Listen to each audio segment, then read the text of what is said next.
Hypothetically, if life was a game that your spirit was playing instead of your one and only shot at existence, how would that change the way you live your life? What if you could reset the day, but remember why?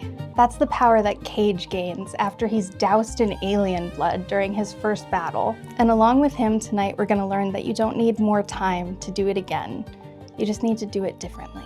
Tonight we're going to be watching Edge of Tomorrow through our theme of performance versus presence and asking a bit of a bigger question. What if the real enemy isn't the aliens, but the patterns that we keep repeating? The friends we made along the way. As an additional layer, I'm using this video as a tool to break out of my own loop. See, even though I was excited to make the video, filming and editing it is a whole other story, but I told myself, ready isn't a feeling, darling, ready is a decision, and now I'm here talking to you, gorgeous. Movie Sleepover is for people who love movies, but also love understanding why certain stories stay with us. The live chat is the sleepover, the video is the campfire we gather around, and on the last day of every month, we meet up to dive deep into a movie, the characters, ourselves, and life in general, and you're invited. So before we explore a film all about how knowing becomes understanding, we have to dive in and get a bit of context. Emotional Weather Report, Edge of Tomorrow. The original light novel by Hiroshi Sakurazaka was released in 2004. That's a pre-internet savvy, post-9/11 society. People had this feeling like the world had changed, and there was no going back.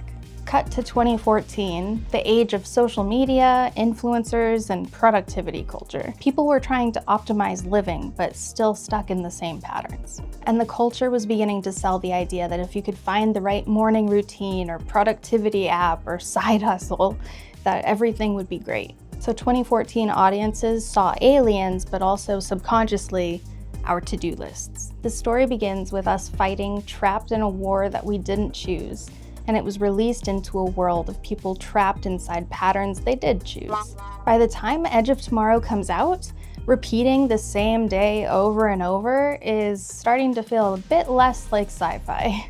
And fast forward to 2026, what's changed? Basically just awareness. We're aware of the loops we're in individually and societally, but we're not yet ready to break them. The loop didn't go away, but we can see it now. That's what the movie's about. So here's the pitch. A man gets caught in a time loop where every death resets the same war day. What starts as survival turns into repetition and then mastery. But the real shift is less the time loop and more who he becomes inside it. Tonight's Movie Sleepover is set up into 4 more acts. Pre-production, how the movie was made, what it's about, and what it sets up for us. Bro.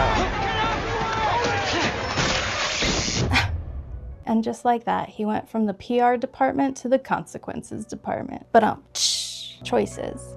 Storytelling and filmmaking decisions, character analysis, and why the emotional beats hit so hard. Hold! Okay, go! Release. How it landed, how it aged, and why it's still a cultural reference point.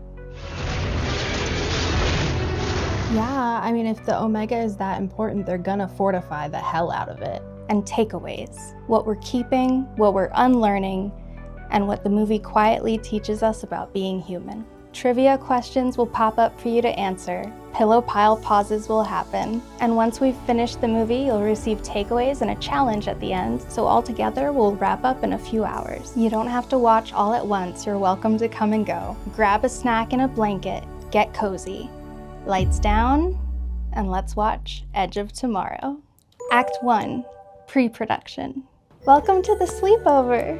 I feel like Warner Brothers kind of did this film dirty, but we'll talk about that later when we go into marketing.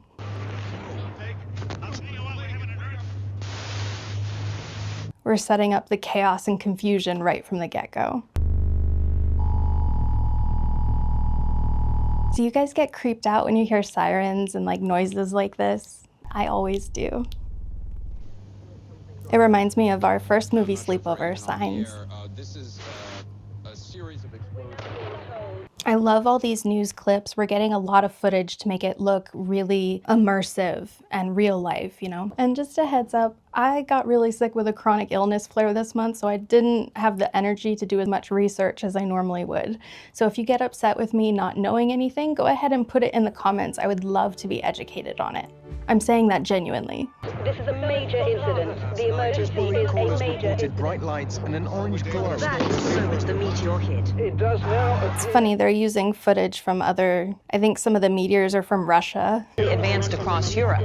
We've suffered millions of casualties. The Europeans have paid the to highest mimic price. and even anticipate our actions. So they were named because they can mimic and anticipate our actions. I'm gonna call bullshit because they don't mimic anything. I can't think of a witty joke to put here, but they should have been called something else. It's a lonely hill, but I will die on it. I did find that in the original source material, they're called mimics because they take on the characteristics of the wildlife that they encounter. Streets of London, then New York, then Tokyo. You see Brandon Gleeson. All of humanity is at stake. So this is a global crisis. But if the pandemic taught us anything, it's that humanity kind of sucks when it comes to working together, which is really disappointing. 5 years, we finally have a victory. These pictures are just in from Verdun. So it was our first victory in 5 years. How has it taken the mimics 5 years? Have you seen them? I do not think that it would have taken the mimics that long to exterminate the human race if they are as lethal as we see. And it looks like they can burrow, and it's just like, I don't see how it would have taken them this long to have only annihilated the majority of Europe. Convince people that this is a fight that can be won. This is an alien invasion and a global war. There he is, the man of the hour. We don't experience the war at first. We're experiencing it exactly as civilians would in this world, through the media and the propaganda. I mean, most audiences are familiar with the 24-hour news cycle at this point, and so the movie uses that for storytelling. With a new jacket technology and limited amount of training, There they are. we've been able to create super soldiers. So he's introduced on the news touting the many benefits of the new super soldier technology, which I like the pause after he says super soldiers. It's like a pause and a little smirk, and it's like, that's a boy who didn't really grow up right there. Look at Reed Vertasky, the Angel of Verdun. Calling her the Angel of Verdun. She's seen as the new hope for this war. The Angel of Verdun. Verdun was a pivotal location for World War II as well. To have it be important here is sort of adding a bit of weight and credibility from wars past. And they mention how she killed hundreds of mimics on her first day in combat, which they're saying it's a testament to the technology, but we know obviously it's because of the time loop. But it's interesting how it's her first day in combat, and then it will have been Cage's first day in combat, but, well, it would have been. Anyway, I'm getting ahead of myself. Limited training, Rita Vertasky was able to kill hundreds of mimics on only her first day. The only thing missing is you. So she's essentially become this symbol for what's possible with this new technology, even though it wasn't really the technology that helped. But the exosuits are crazy. Okay, the exosuits are what happens when the government decides it's more efficient for you to start carrying your own coffin. He was able to kill hundreds of mimics on only your first day in combat. Imagine an army of Rita Vertaskys. He's a major. He's made it to major without ever seeing a day in combat. He's the polished face of a war that has never paid the price of war. That's why his later conscription feels so satisfying. I mean, we all know how it would feel so good to be able to take those in charge and put them on the front lines. What happened to the good old days when leaders would fight with their people? And yes, I am talking about Bill Pullman from Independence Day again, okay? Sue me, he's the best. Do not go quietly into my good night, Mr. President.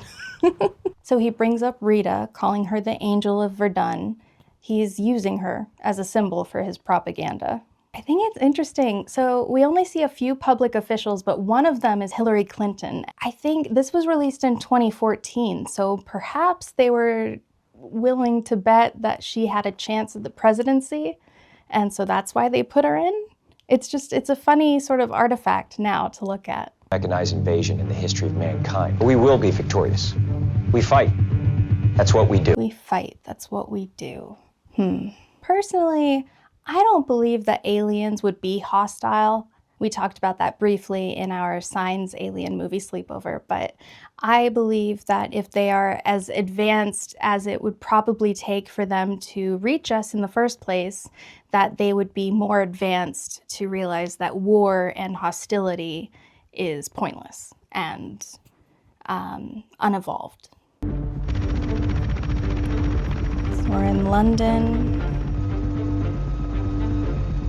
Okay, realistically, how long was he in that helicopter? Because he looks pretty comfy cozy, but I don't think you travel far distances in helicopters, right? Like they're mostly for short distances. Anyone know? You see Big Ben. I mean, you can't show London without showing Big Ben. I'm pretty sure it's a crime if you don't. How gorgeous. I've been to Trafalgar Square when I visited London. It was so pretty, but there were so many tourists. How cool that must have been for Tom Cruise. I mean, he's had so many moments of like, I made it, you know, but landing a helicopter in the middle of Trafalgar Square, that's crazy. That flashes me back to that one episode of Doctor Who.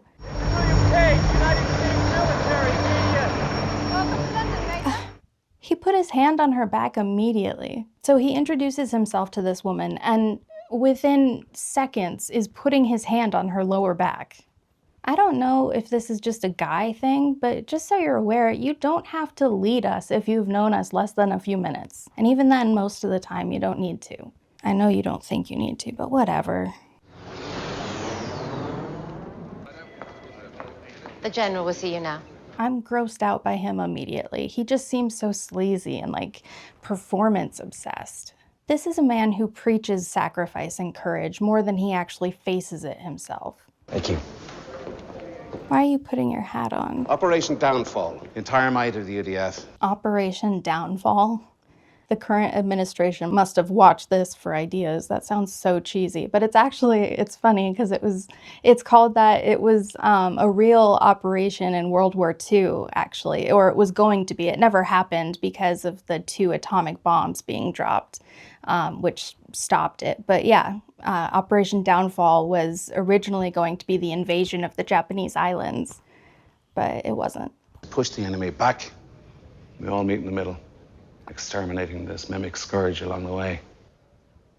So he's informed of the upcoming battle's logistics and how basically they're going to try and surround them from all sides and push them to the middle. A lot of good soldiers are going to die tomorrow, Major. Oh, when the smoke clears and the body bags start coming home, people tend to look for someone to blame, someone like me. True. Ideally, I'd prefer a different scenario. Yeah, the General isn't naive to how these sort of situations normally go. I don't blame him. A best-selling memoir, perhaps. Wow. Maybe a career in politics? So Cage rattles off this list of potential avenues we could explore, which get more self-aggrandizing as we go. Off the top of my head, I would go with the sense of manifest destiny. This is a man whose entire life and career are about optics. Wow. Rags to riches, rapid rise through the ranks, born to deliver us, and the people, they love that sort of thing. This is a guy who's adapted so well. He's as close to the danger as he could possibly be without being in it. And he just sold this war to millions of people, but he's as far removed as he could be. You misunderstand, Major. I didn't ask you here to sell me. I want you to sell the invasion. Okay. Well, to be fair to Cage, I thought he was talking about himself too for a second. You ship out to the coast in 1 hour. Your camera crew is standing by. You'll be on the beach with the first wave.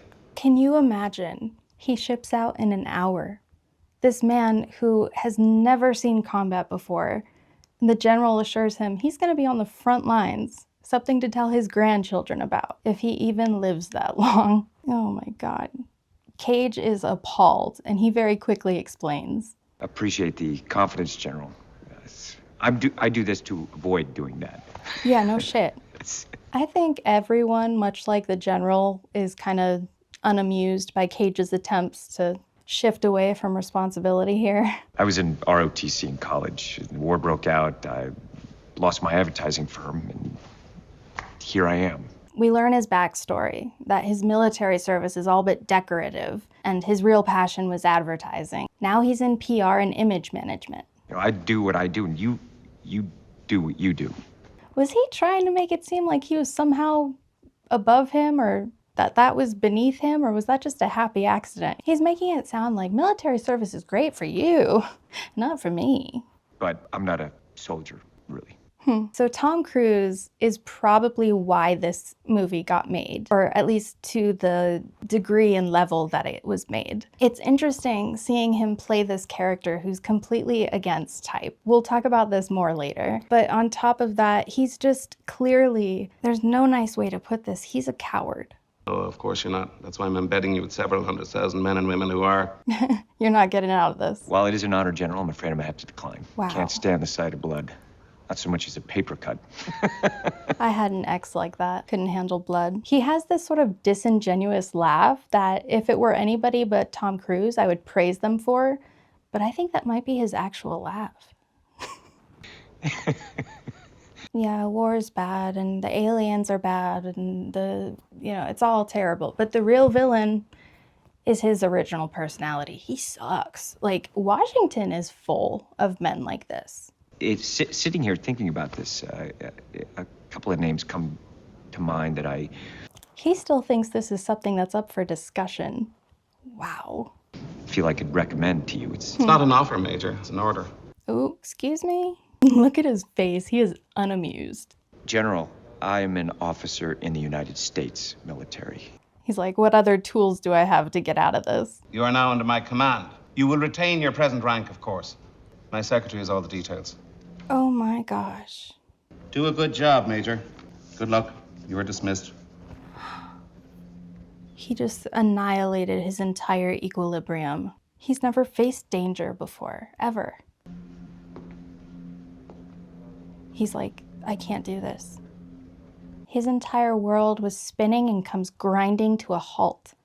He was expecting press tours and interviews, and now, in less than an hour, he's going to be preparing to be on a beach fighting a war that he didn't believe in the first place. So he's feeling the weight of that and immediately reaching for another tool in his arsenal to get the hell out of there. General, I just inspired millions of people to join your army. Another person performing for a cause that they don't really believe in. And now that the chickens have come to roost, what's he gonna do? And when the body bags come home and they're looking for someone to blame, how hard do you think it would be for me to convince people to blame you? What? I'd imagine the general would prefer to avoid that. He still thinks life is a negotiation because he's been able to talk his way out of everything in life so far. Some moments can't be negotiated with. Are you blackmailing me, Major? I would prefer not to be filming acts of heroism and valor on that beach tomorrow. Oh my God, he is. He's trying to blackmail a general during an alien invasion.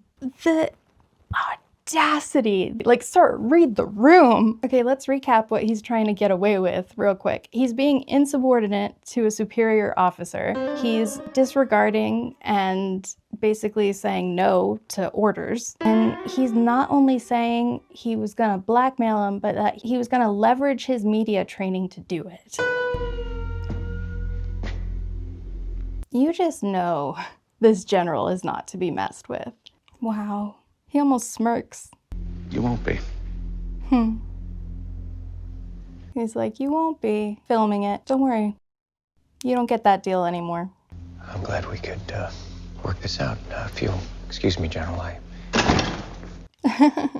He's so intimidating. By you won't, like, he meant you won't be filming them. You'll be fighting alongside them. And I don't expect you to be very good or show much valor while doing it.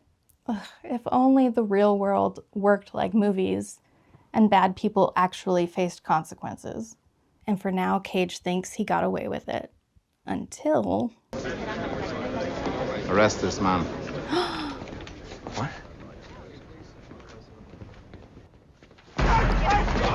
Oh my God. Once again, Tom Cruise running in a film. Bro.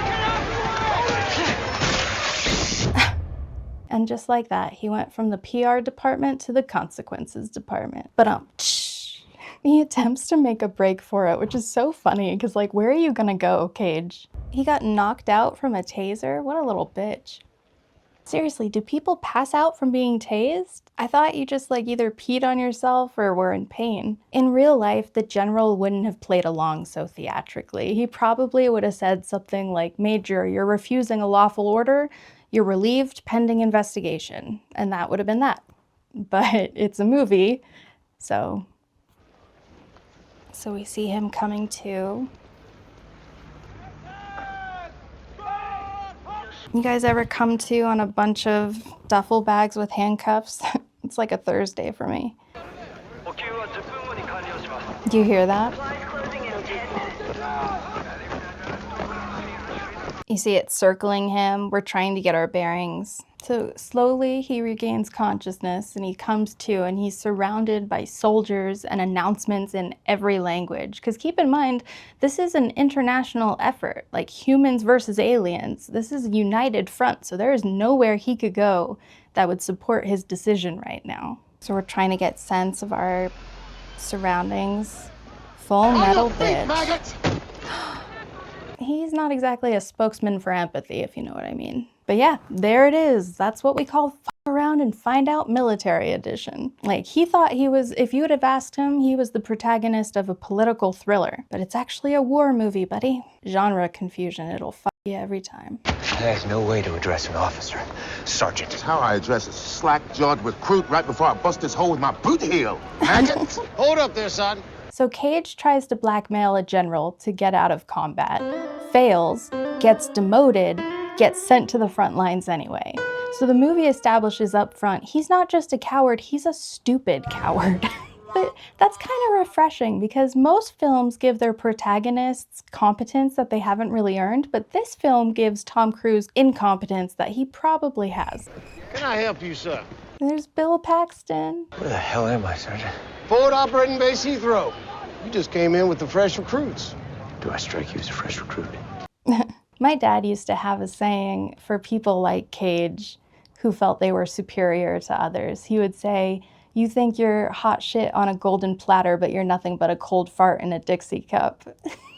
I like to think Master Sergeant Farrell would agree with that assessment. No, sir, you do not. My name is Major William Cage. I'm an American officer. Officer?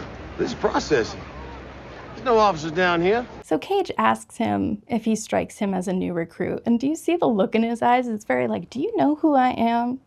Sir. So I used to be the wife of an officer, and it always bothered me how rank affected how people like treated you when you're a mil-spouse. I know better than anybody. Just because somebody is a military officer does not mean they're a good person. I got this, Sergeant. Wow. What was it? Poker night? Bachelor party? It's all the same to you, Sergeant. I'd like to explain that to my commanding officer in Washington. I love this moment. So he's playing along, but then Cage is like, "I'd like to explain it to my commanding officer in Washington," to which he says, "Haven't you heard? We're T-minus whole last H hour. We're fixing to invade France. This whole FOB's on lockdown, no calls, in or out." He allows Cage to believe that he's somewhat in control of this situation, and he's completely unaware. And his accent sort of gives him this additional air of believability that he'd be naive. Name's Farrell. That's right. Master Sergeant Farrell. Master Sergeant Farrell, you're an American. No, sir. I'm from Kentucky. I like Farrell. He doesn't care who Cage was. He cares about who Cage is now, which is another body for the invasion tomorrow. Look at me. Look at where I am. I've been railroaded. Wow. It's obvious I don't belong here. He thinks he's been railroaded. Perpetual victim. Through all of this, we've learned so much about Cage. He is entitled, he's evasive, he sees himself as smarter than the system, and this dude interprets consequences as persecution. This is my least favorite type of person.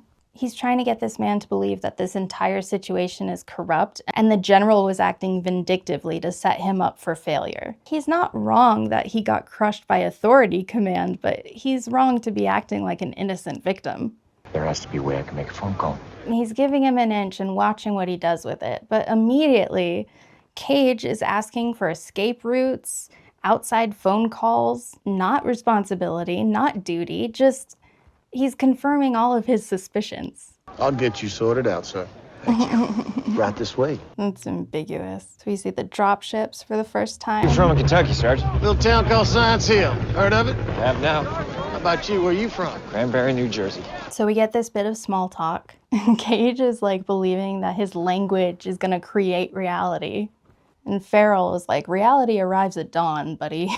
They grow a lot of cranberries there, do they? Tomatoes. Best you ever had. Why they call it cranberry then? Why they call it Science Hill? Never asked. Don't care. He's a bit of a gruff personality. After you. It's like, I got a bad feeling about this. And it's in this moment that Cage realizes that he was never headed where he thought he was going. You're not taking me to the phone, are you, Sergeant? No, I'm not. Seems about the only honest thing you said to me so far is your name. He's not from Cranberry, New Jersey? Says here you're a deserter. Says here you were caught impersonating an officer. Oh, shit. After that shit he tried to pull with the general, would there be ramifications? You betcha. But stripped of rank and immediately sent to the front lines in an alien invasion? Not likely. Real military justice is a lot slower, less theatrical, and a hell of a lot more paperwork than whatever happened here. So we learn that Farrell was playing along from the start, and he's definitely not on his side. And just think, he'd be with a camera crew and on official business if he had just followed orders. It says here you'd likely try to make an outside call, even compromise security of this operation. Anything to get out of combat duty tomorrow. Wow, they pegged him. So not only are they framing him immediately as a deserter and non-compliant, which already just a deserter, anybody who served in the armed forces, they're probably just looking at him with disgust after hearing that word. But they're also giving them reasons to not believe him. They've left him with next to nothing and no way to get out of the consequences of his actions. That's not gonna happen, ever. Private Cage. Private Cage. In one line, we get our stakes. He's no longer a major, he's a private, and he's stuck here. Started from the bottom and we still at the bottom. So he's SOL. Shit out of luck. Wow. So we see the barracks. Enter handcuffs first. It's signifying the fallout. Like, he began his day a major in the military doing PR tours, and now he's in handcuffs being led through a barracks full of soldiers, some of whom might have signed up because of his words. But like, you think how we see the handcuffs, like we just know automatic, like handcuffs you think trapped. Right. Farrell tells him what he thinks is a certainty. Come nightfall, these men will all reach the same conclusion. That you're a coward and a liar, putting your life above theirs. I like how he walks like an action figure. Good news is there's hope for you, Private. Battle is the great redeemer. The fiery crucible in which the only true heroes are forged. So we're introduced to J Squad during a moment of rare peace for them right before Farrell walks up. Squad! This here is Private Cage. Ooh, what fun production design. Private Cage, J Squad. Mimic this. I love the Mimic This shirt. If there's one thing I am certain of, it's that if there were a apocalyptic event, humanity would meme the shit out of it. Do you guys remember 2012? Everybody was like, oh, that's when the Mayan calendar ended, so the world's gonna end in 2012. Spoiler, it didn't. But it was supposed to end December 21st, 2012 on December 20th. Why is everyone making apocalypse jokes like there's no tomorrow? Isn't that an officer's uniform? Those sure ain't officer cufflinks. How did you notice those from back there, buddy? You know, it gives me a swell of pride knowing soldiers of your caliber will be leading the charge tomorrow. Have you ever met someone that was sort of, they felt threatening, not because they were cruel, but because their like expectations were so high? That's Sergeant Master Farrell. He does not tolerate mediocrity. Tip of the spear, edge of the knife, crack of my ass. Oh, there it is. So he catches them playing poker, and as he hands out cards to each of them, he says, Private Kimmel, what is my view of gambling in the barracks? Dislike it, Sergeant Farrell. Nance, why do I dislike it? Because it entertains the notion that our fate is in hands other than our own. And has them repeat, Through readiness and discipline, we are masters of our fate. On the surface, it's a pretty standard military discipline speech, but it's basically the film's thesis in a nutshell, too. I love the concept of fate, you guys. I even have a tattoo with the Wheel of Fortune in it as an ode to Goddess Fortuna, the goddess of fate and fortune. You might call that notion ironic. Fate is where preparation meets opportunity. You'll come around.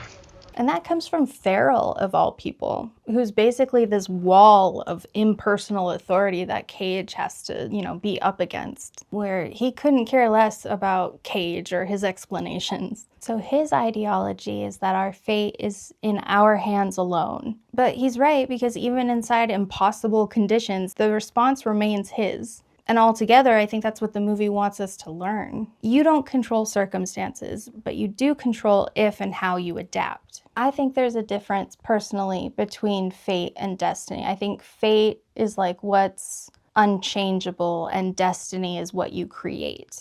But I could be completely wrong. Who cares? Private Cage is a deserter. I'm making you all personally responsible for his deliverance. Look at them eating the cards. Let's talk about belonging for a second, okay? J-Squad already belongs to something bigger than themselves. They have all these things like rituals and mantras and all these customs that look weird from the outside but make total sense from within. And then there's Cage, and Cage just has him. He just has himself, and that's a lonely place to be in a war. So they're like assessing, like, is he weak? Is he gonna break? Is he dead weight? Is he a liability? Like, in combat, trust isn't abstract. A weak link can literally kill you. Private Cage is under delusion does not belong here. We must dissuade him of this delusion. If he tries to run, feel free to dissuade him until he can't piss standing up. I'm pretty sure they don't hate Cage personally. They just kind of hate what he represents. Like all his excuses under pressure and having rank without sacrificing anything. This dude is like a press release in a uniform. And now he's entered this barracks with his old survival strategy just completely not working anymore. It's expired, which is terrifying. Imagine being that age and your way of life is suddenly just not valid. I don't know, dude. There's just a specific fear when your resume doesn't protect you anymore. And like watching who someone becomes after that happens is really interesting. I will never be combat I ready. envy you, Cage. Tomorrow morning, you will be baptized. Born again through combat. So Farrell leaves them, calling over his shoulder that PT will start soon, and they're all just looking at Cage. They were just told he's a deserter. So nobody's really itching to make buddy-buddy with a guy who's clearly valuing only himself during what's literally an apocalyptic war. This whole scene is like an ego death for Cage. He's so used to everything being fluid and reality being something that he can spin. But J-Squad, all of a sudden, they don't care how impressive he was, they care how capable he is. And just like that, he's faced with the reality of what he's been promoting on every morning show and every broadcast. Wow. You're not in uniform, Private. I love that she eats the card even after he walks away. What do you think that says about her character? The world expects only one thing from us, that we will win. That we will win, yep. Because, like, what do you tell everyone? I'm gonna do my best? No. Extinction is on the line. Oh my gosh. So our soldiers are suiting up for battle. So these exosuits weighed about 85 pounds minimum. And then depending on the armaments you had and all of that, it could be like 120 pounds. And they had like wiring to help, but still, it was a lot. That dude's crazy. He's got the crazy eyes. So we transition to the scene where we see the exosuits in motion for the first time. Come on, Kim, my leg's stopping! It'll be important, so remember that. Oh dear. Oh, for Christ's sake, Kimmel! I gotta be free, man. Wow. I did not ask for that visual, my man. I gotta suit up.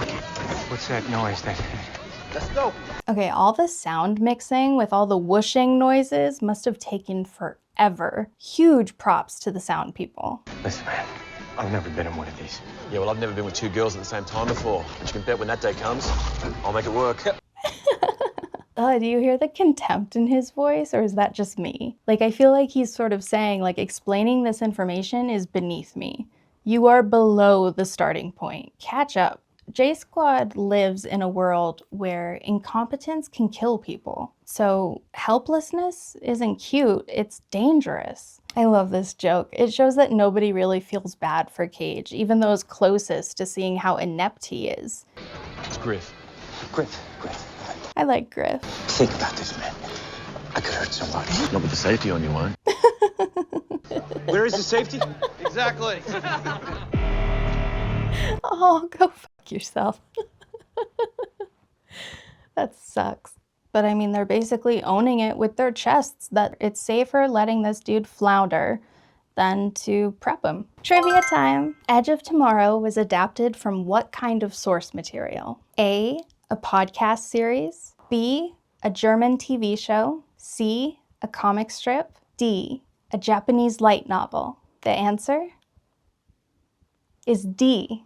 The film was originally based on All You Need Is Kill by Hiroshi Sakurazaka, which was released in 2004. The title change alone tells you something about the adaptation. Like, it was most likely just for marketing, let's be real. But I mean, it was kind of cynical to begin with, because it basically says the only thing that matters in war is this desire to kill or die over and over again. How do you think they did with the adaptation? All right, back to the movie. Stronger than yesterday. Nobody? Am I the only one? Damn. There she is. It's time. It's time. Okay, this is where we are introduced to the real star of this movie, in my opinion, Emily Blunt. Tom Cruise said that she was an actress that he had been really wanting to work with, so he recommended her for the role of Rita. We'll come back to this insane pose that she's doing. We watch as she also suits up for battle. So here she is, the Angel of Verdun, and that sounds glamorous, yeah, but mythic labels tend to isolate people. She and Cage are both kind of trapped by narratives.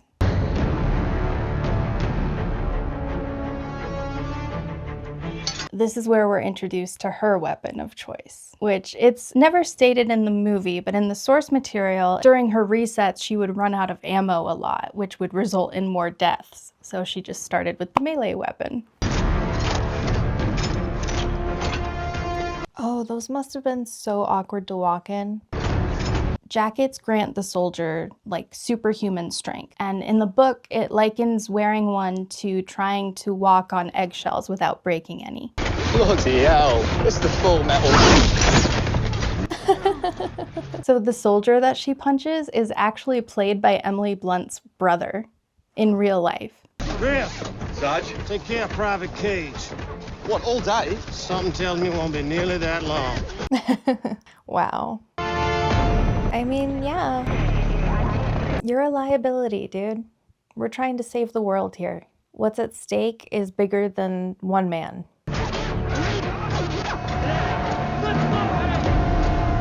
That looks dystopian as fuck.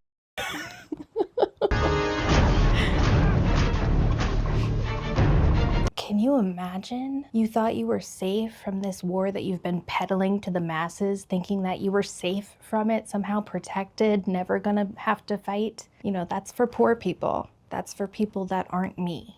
So sleazy, so gross. It makes me think of our current administration, but also the one before it, and the one before that, and definitely the one before that. He's like, oh my God, here comes lunch. He's never been in one of these in his life. I'd like to give another nod to casting right here. Having Cruise, who's like known as this action star, start out as this cowardly PR guy is really smart. And I'm really surprised that Cruise, of all people, would allow himself to be seen this way. It's just funny having an action star play a guy who confuses visibility for value. But whether we like it or not, Cage is our audience surrogate. He's trapped in loops of his own making. What a cool effects shot. We have so many drop ships going, but it's showing us the difference between talking about a war and being in a war. And Cage is starting to see that right about now. It's terrifying. Can you imagine? Like, there's something where he's just been on the outside for so long. He never thought he'd be anywhere near this war. He thought he was safe. Just on a human level, all of us can empathize with Cage right here, because we've all been there. Like, we've all walked into the gym and not known how to use the equipment, or been in a room where everybody speaks shorthand and you don't understand barely anything. And like, that feeling of shame sort of stays with you. Oh, gorgeous. Absolutely Lost gorgeous. Germany, lost France. If we lose today, we won't get to fight another. Okay, so we're hearing our stakes, and Farrell gives a speech. I know the pressure on you is enormous. It's all right to be scared.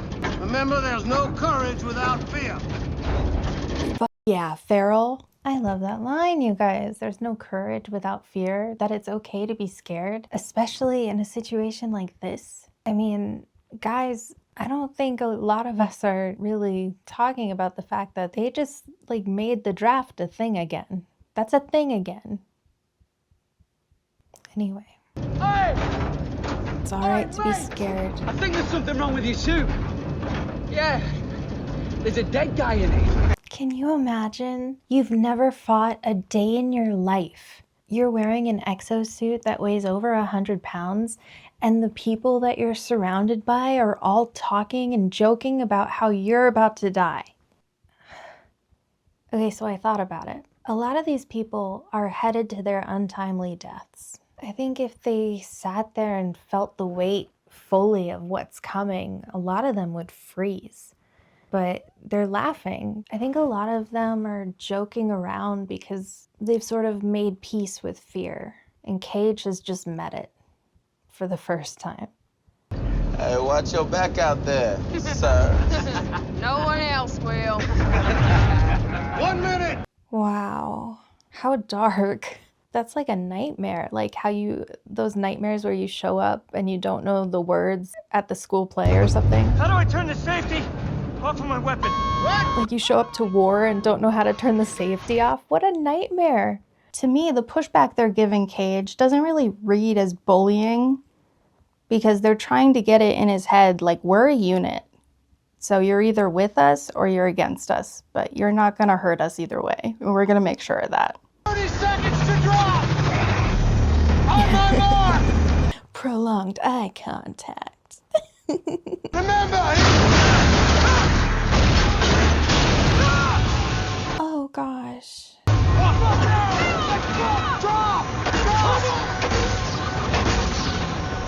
Oh wow. Every situation in his life he's been able to talk his way out of. Talking doesn't mean shit right now. It's all about what you do. And that's terrifying, because he has no idea what he's doing.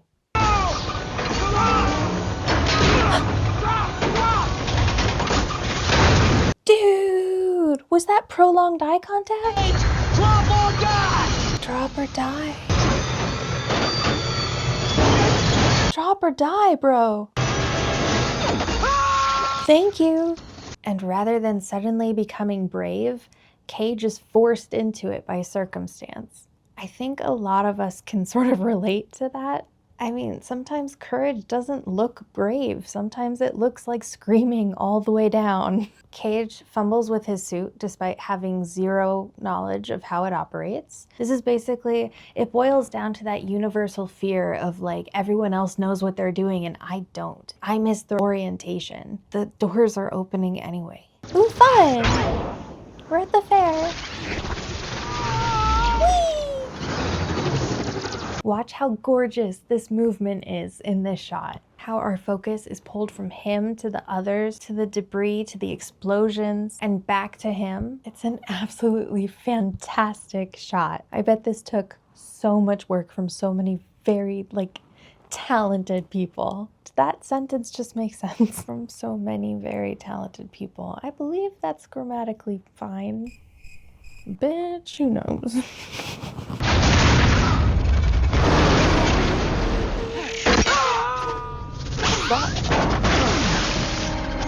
I love how his visor falls off immediately. This might be a stretch, you guys, but I'm a nerd for symbolism. I think there's a case for the dropship being a symbol for life.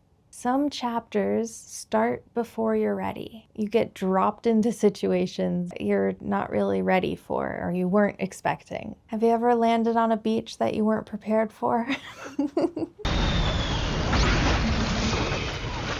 Wow. For all its sci-fi elements, the movie is more war film than sci-fi in my opinion. It has references to Saving Private Ryan and Black Hawk Down, mix in Groundhog Day and aliens, and things get juicy. I gotta admit, you guys, if I were going into battle, I would probably listen to some metal music or some rap music and just be like, let's go! I'm scrappy. Yeah, bro, look at you go. Oh, fuck! Dude, wow. I don't even want to know where you found sand later. Wow.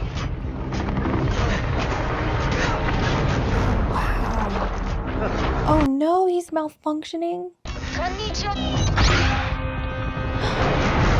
So the ones that had like the armaments on it, like those were like 120 pounds or more to carry around. You had to have some strength. How scary, holy hell.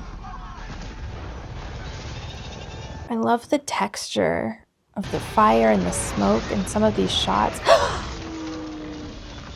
Oh, he's lucky as hell. Misses him by this close when he ducks into this, what, trench? I mean, I know he's a pussy, but does he have 9 lives?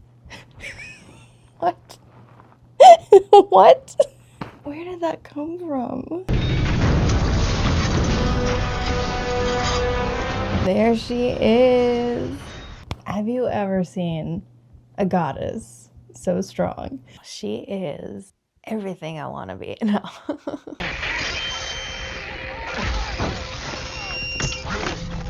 Were there comms in the helmets? Oh, okay, so that's why he says it's the distraction.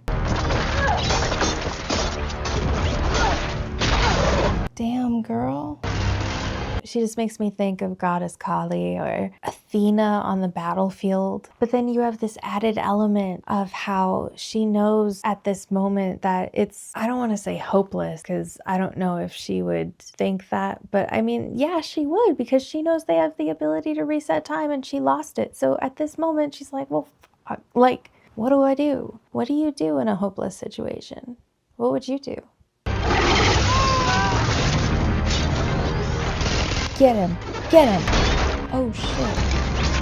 Think about that. That's the Full Metal bitch, Angel of Verdun, Rita Vertasky, and she's getting her ass handed to her. Like, what hope is there for the rest of us? Damn.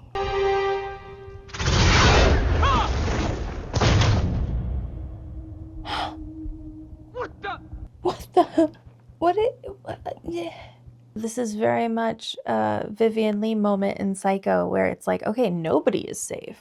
You're going the wrong way! You're going the wrong way, bro. He just saw Rita die. Like, he's going the wrong direction. I didn't even notice until Farrell tells him. What the hell?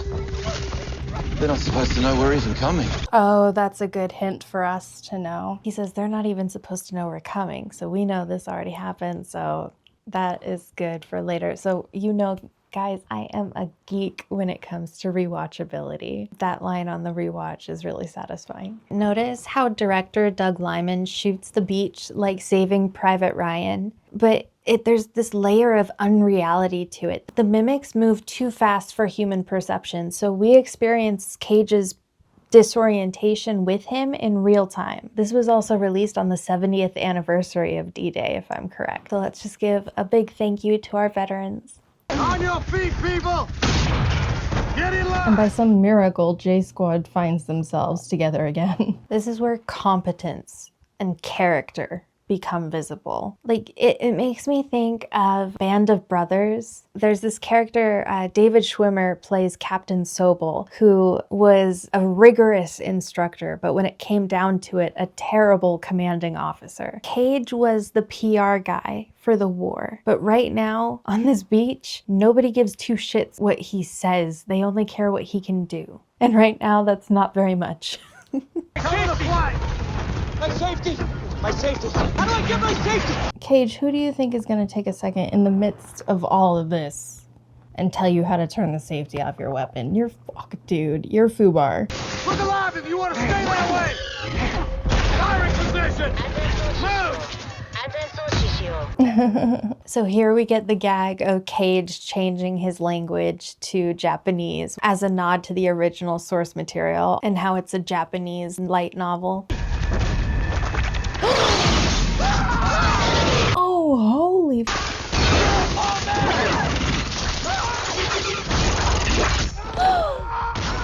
How is he not dead already? How is he not dead already?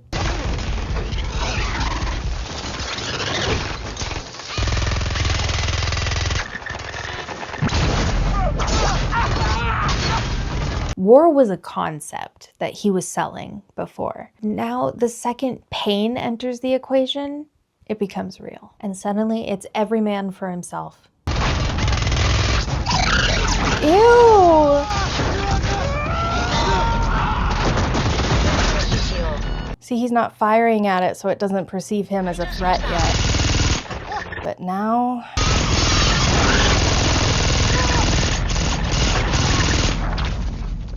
Did he get it? All right, good for you, buddy. Uh-oh.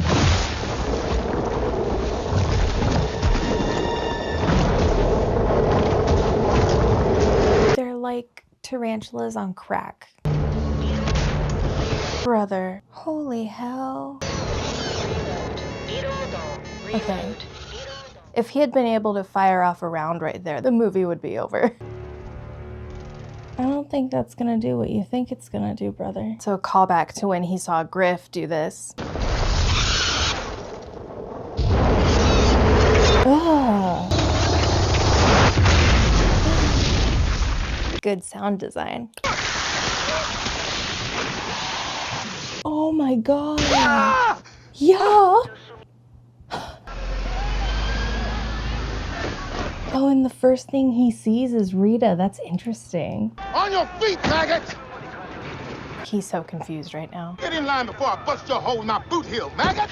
Hold up there, Sergeant. If you could loop one day until you mastered it, Edge of Tomorrow style, what day in your life would you pick so far? Not one coming, but one that you've already lived that if you could go back, you'd like to redo it. Do you have a day like that? I have a few, I think, but not for like bad reasons, mostly because it was so great. I'd love to do it again.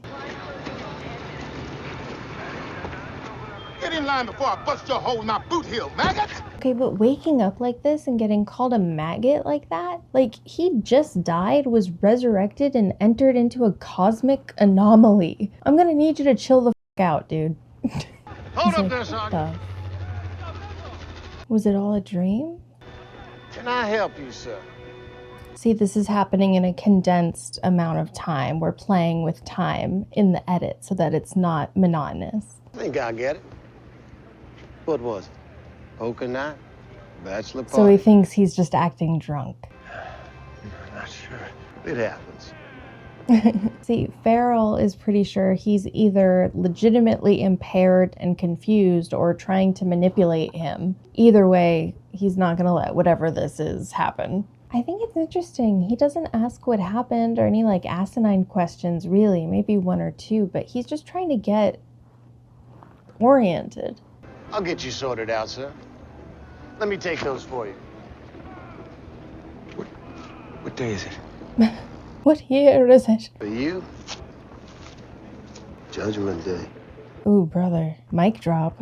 Do you think Farrell was like, got him? The good news is there's hope for you, Private. Hope in the form of glorious combat. Farrell reminds me of a Lego man, like a soldier Lego man. Does that make sense? A crucible, which the only true heroes are forged. Did you just interrupt me, Private? That's what strikes me, is that Cage remembers a lot of what people say. He can quote them back to themselves. You're not going to believe what I'm about to tell you. No, I'm not. Now, where was I? No, I am not. After he basically pulls the words out of Farrell's mouth, he's going to get a moment to give this grand speech and explain what's going on. But Farrell just completely shuts him down. The fire crucible. The fiery crucible, in which the only true heroes are forged. He's like an NPC. My mom asked me what movie I was doing this month, and I told her Edge of Tomorrow, and she had no idea what I was talking about. So I told her it's like Groundhog Day plus Aliens with Emily Blunt and Tom Cruise. And somewhere out there, I just know Tom Cruise felt a shiver up his spine that I mentioned him last. I'm projecting that, but it feels good to imagine. Squad, this here is Private Cage. Wow, I am in awe of this production design. Trivia time! What does production design control in a film? A, the actor's line delivery and performances. B, the visual world of the movie, sets, props, and overall environment. C, the soundtrack and score choices. Or D, the release date and marketing materials. The answer is B, the visual world of the movie. Before anybody says a single word, production design is what makes this future believable to our eyes. Because of all the textures, the colors, and the environment of the world that they're in, we understand that this version of humanity is tired, and there's an urgency to everything they're doing. It's like grungy and militaristic, but still managing to be like futuristic. I don't know how to explain it exactly. I just know it looks really good. Okay, back to the movie. Squad, this here is Private Cage. Private Cage, J Squad. Isn't that an officer's uniform? You sure ain't officer cufflinks? Okay, so we're getting the same beats again. You know, it gives me a swell of pride knowing soldiers of your caliber will be leading the charge tomorrow. Do you hear how the sound is kind of faded a little bit? He's sort of half there. Tip of the spear, edge of the knife, crack of my ass. Private Kimmel, what is my view of gambling in the barracks? Dislike it, Sergeant Farrell. I love how far we are into the film when the loop itself begins, because we have to first understand Cage in order to understand how the loop is going to change him later. I wrote in my notes, before we care about the man who's trapped inside of time, we need to meet the man who wastes it. Nance, why do I dislike It it? entertains the notion that our fate is in hands other than our own. And what is my definitive position on the concept of fate? So this time we see them enter the barracks, and I love we see it from a different angle this time. And we mostly just hear Farrell and we see Cage's reaction to him. And that's how you show good empathy in film, is you show reaction shots. So if you want your audience to empathize with a character, you show them reacting to stuff. Chorus. Through readiness and discipline, we are masters of our fate. How does he remember shit? Am I the only one that can't quote conversations like verbatim after they happen? The implication of this is that Cage's memory is really good. Like, I know it's just to set up the time loop and everything. You might call that notion ironic. Trust me, you'll come around. Does anyone else get the vibe that Bill Paxton played that moment a bit more sinisterly than the first time we saw it? Because it sort of really hits home the fact that right now, Cage's fate is in hands other than his own. Like, he's in a freaking time loop. Like, he has no idea what's going on. But it's like that line feels like the universe winking at him, and by extension us. Like, are you in a time loop right now? I know you're just sitting there thinking you're watching a movie, but what loop are you in? Are you in control of your fate? Oh, for Christ's sake, Kimmel. I've got to be free, man. All right, man, let's get this show on the road. I'm gonna sit up. Okay, so it's really good. It's economic writing that we're getting. Hey, what the hell's wrong with you, man?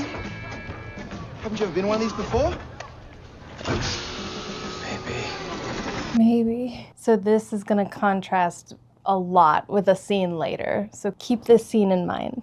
Apparently, the jackets read minute muscular electrical signals, so putting on the wrong jacket could result in you breaking every bone in your body or being inert. So it's really important. You have to go through a 37-step process of putting on the exosuit, or 11 if you're in a hurry. Do you know where the safety is?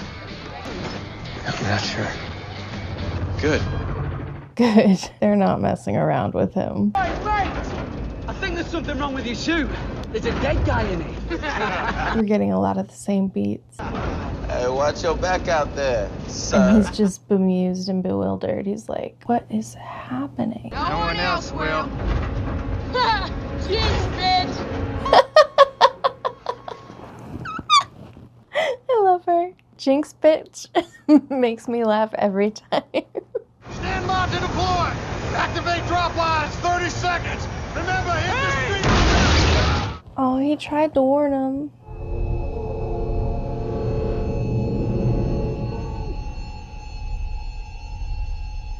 So good use of silence here.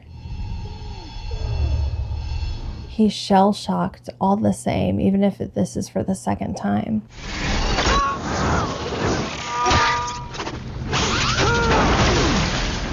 Oh, he kept his helmet this time. I don't know what's worse, going into that and being completely green and not knowing what to expect, or going into it knowing exactly what to expect. What do you guys think? Which is worse? Okay, if I went through this, I just know there would be one death that haunts me for every single time loop. I get too attached. You could tell me a rock's name is Howard and throw him into the sea, and I would mourn him and bring him up later to reminisce. I don't know what that is, but it's not normal.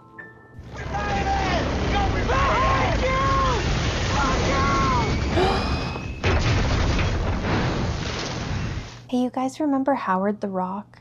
Let's pour one out for him. This is just a short moment, but it communicates so much to us as an audience. This sets up for us that he can affect the outcome of moments, but also that he's not going to be able to save everyone every single time.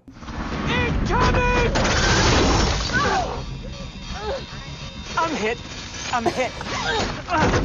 She's like, bro, get off of me. Even on the battlefield, we can't catch a break. You have a hole in your chest.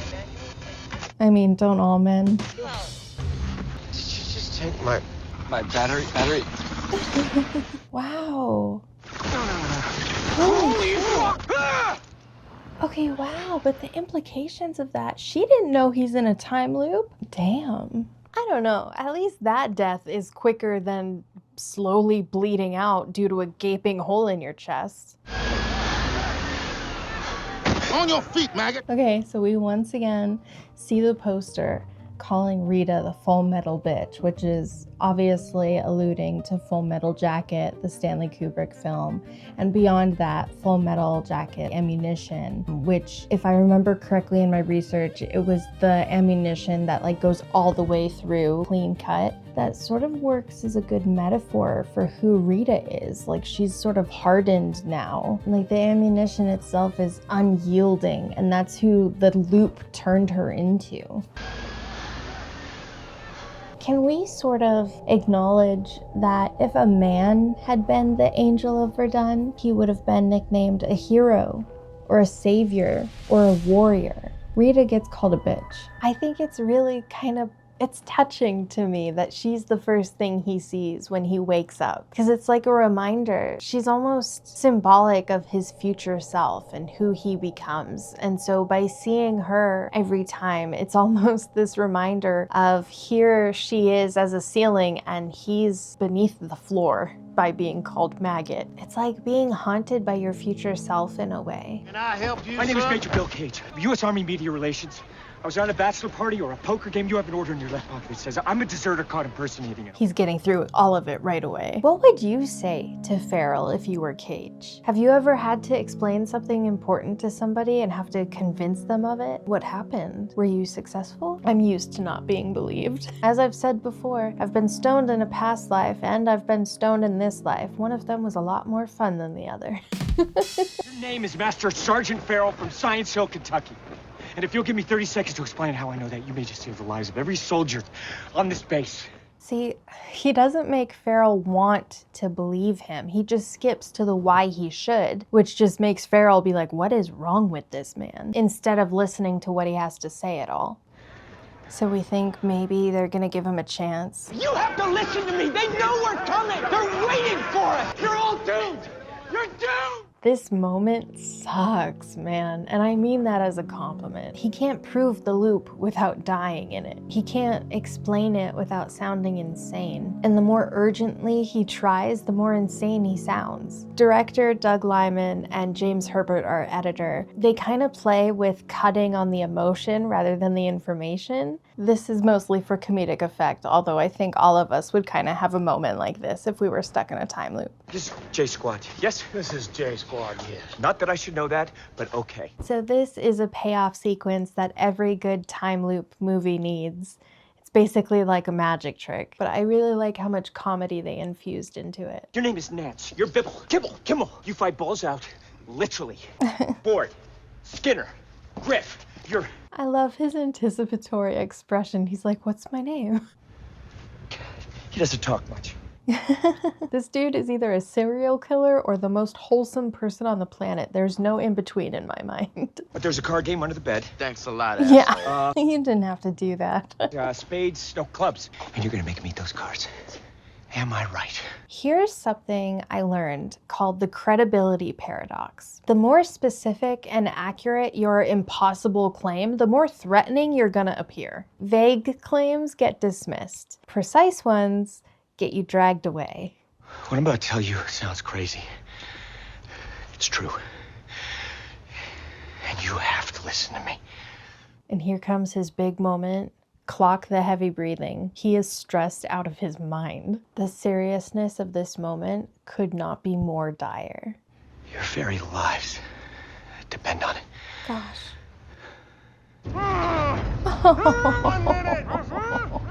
But this is good. This is a moment where Cage is basically a Cassandra, which if you look into mythology, it's all about like a prophet who nobody believes until after the fact. Like they're right, but nobody believes them.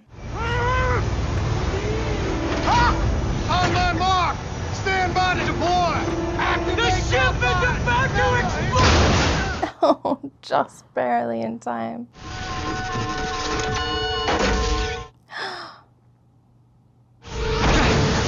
Ooh, he got the superhero landing this time.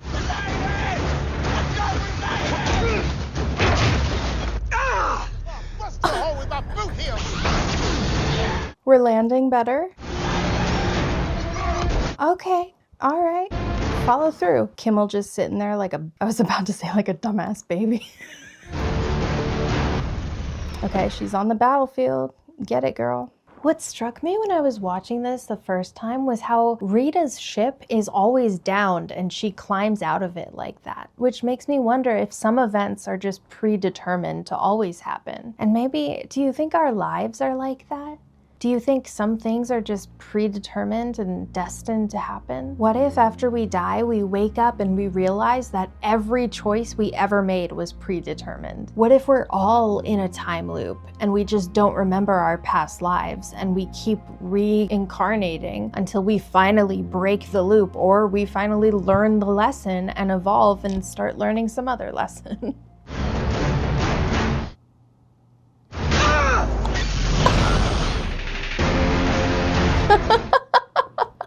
This editing is so fun. And his deaths are played for laughs now, so we don't fret. We know that each death means advancement, so we don't fret when we notice, like, you know, he's gonna die. We're in on the joke now. So good.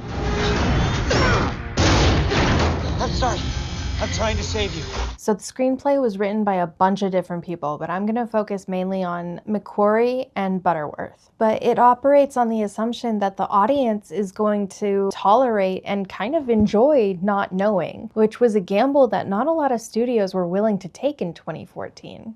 We're getting slaughtered. You need to get us off this beach.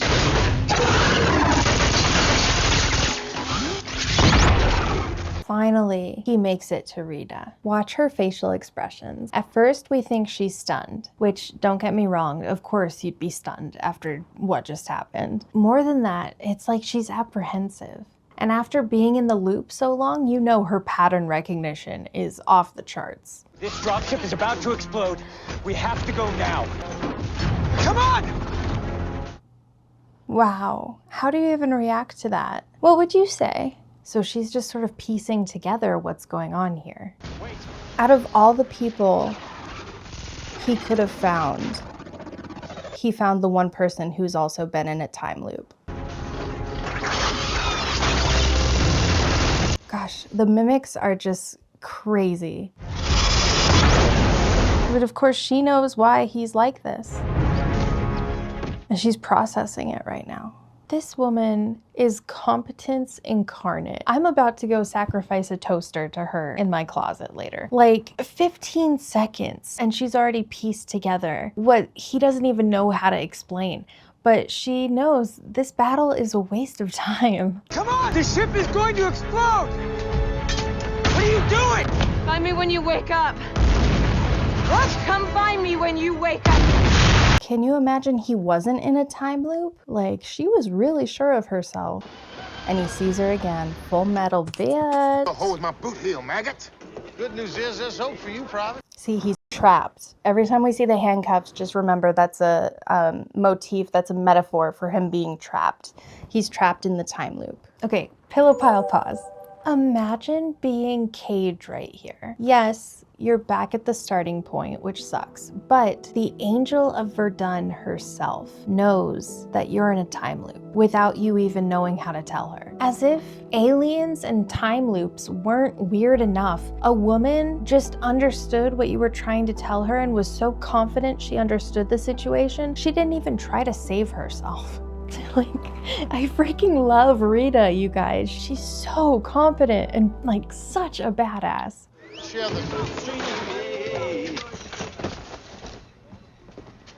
Love the wing. He's like, we're in on this together, guys. Squad, this here's Private Cage. And you must be J Squad. It's good to meet you. God damn it. I hate how charming he is. I don't want to like him, guys. Can you tell? Isn't that an officer's uniform? These sure ain't officers. Cufflinks.